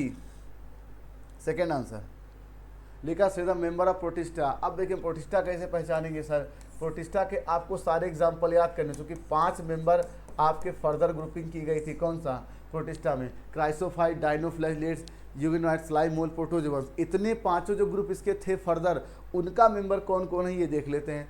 सर माइकोप्लाज्मा, साइनोबैक्टीरिया, ये तो मुनरा का है, ये नहीं होगा। अमीबा आपको पता है क्या, प्रोटोजोअन्स है, ये होगा। एंटामीबा ये भी प्रोटोजोअन है। डायएटम क्राइसोफाइट्स है, प्लाज्मोडियम स्पोरोजोअन्स है। म्यूकर और म्यूकर जो है ये आपका फंजाई है, कस्कोटा प्लांट है, और ये भी फंजाई है, तो ये गया। इसके बाद यूगिना यूगिनॉइड्स है, तो कितना दिख रहा, 1 2 3 4 5, दैट इज़ 5। तो आपको करना ये था प्रोटिस्टा में बच्चों कि आपको यूगिनॉइड्स, प्रोटोजोअन्स, स्लाइमोल्ड्स, क्राइसोफाइट्स और डाइनोफ्लैजिलेट्स के मेंबर को पकड़ना था। Second answer. अब लिखा सेट द करेक्ट मैच, कुछ नहीं, मीजोग्लिया जो होती है ये एक्टोडर्म एंडोडर्म के बीच में होती है, डिप्लोब्लास्टिक सिलेंटेटा का करेक्टर है, बिल्कुल ठीक। मीजोडर्म प्लेटीहेल्मिन्थीन में पहली बार बना, बिल्कुल ठीक। अगर मीजोडर्म बन गया तो डिप्लो नहीं होगा, वो ट्रिप्लोब्लास्टिक होगा, ये गलत। फिर लिखा माउथ और एनस अगर प्रेजेंट है तो ये है आपका कंप्लीट डाइजेस्टिव सिस्टम, ये स्टार्ट हुआ एस के हेल्मिन्थी से, तो ये गलत है भाई, पहली बात। और नोटोकार्ड प्रेजेंट है तो नोटोकार्ड मीजोडर्मल ओरिजिन का होता है, डोलियोलम, बिल्कुल ठीक। तो क्या होगा, ए सही है और डी सही है, A and D. Third answer लिखा कि पैरापोडिया स्विमिंग के लिए होता है किसमें, नेरिस में, और किसका मेंबर, एनिडा का। नेफ्रिडिया स्क्रीशन के लिए ये भी एनिडा का मेंबर है। और स्टेटोसिस एक बैलेंसिंग आर्गन होता है आर्थ्रोपोडा में। और लंग्स, रेस्पिरेशन है, ये तो आपको पता है कि वर्टिब्रेट्स का करेक्टर है। तो भाई A first, B second, C third, D fourth, fourth answer. अब देखिए यहाँ पे मैचिंग आपको इस तरह से नहीं करनी है कि क्या सही है क्या गलत, आपको फैमिली पकड़ना है, ऑर्डर पकड़ना है। अब कमाल की बात, फैमिली फैलिडी और कैरिडी इन दोनों का ऑर्डर कार्निवोरा होता है।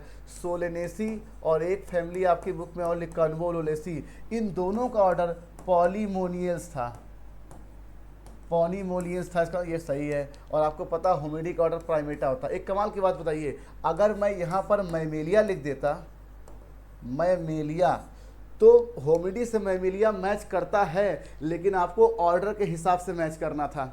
और मान लीजिए कार्निवोरा की जगह पर मैं यहाँ पर ही मैमेलिया लिख देता तो भी ये गलत होता। तो इस तरह की मैचिंग में आपको ये बात फोकस रखनी है कि ऊपर हेडिंग्स क्या लिखी हुई हैं, तो ये चारों मैचिंग सही हैं। हो सकता हो कि कैनेडी आप मैमेलिया से मैच करा लें, और हो सकता है सोनेसी को आप डाइकॉट से मैच करा लें, लेकिन आपको ऑर्डर के हिसाब से मैच करना था।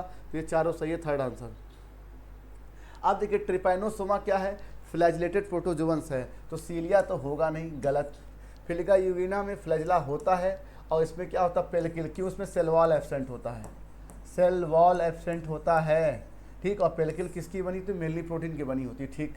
फिलिका स्लाइम मोल्ड क्या है, एक प्रकार का हेटरोट्रॉपिक है, सेप्रोफाइट है, ठीक। तो साइनोबैक्टीरिया तो ये है नहीं, और ये प्रोटिस्टा है, यूनिसेलुलर है, यूकैरियोट्स है, सेल वॉल हाँ सेल वॉल एब्सेंट होता है, ये बात सही है। फिलिका प्लाज्मोडियम एक स्पोरोजोआ है, यूनिसेलुलर है, यूकैरियोट है, प्रोटिस्टा है, प्लांटी है ही नहीं, और सेल वॉल प्रेजेंट, ये गलत है। तो क्या हमें सही दिख रहा है, केवल बी सही दिख रहा है, ओनली बी, सेकेंड आंसर।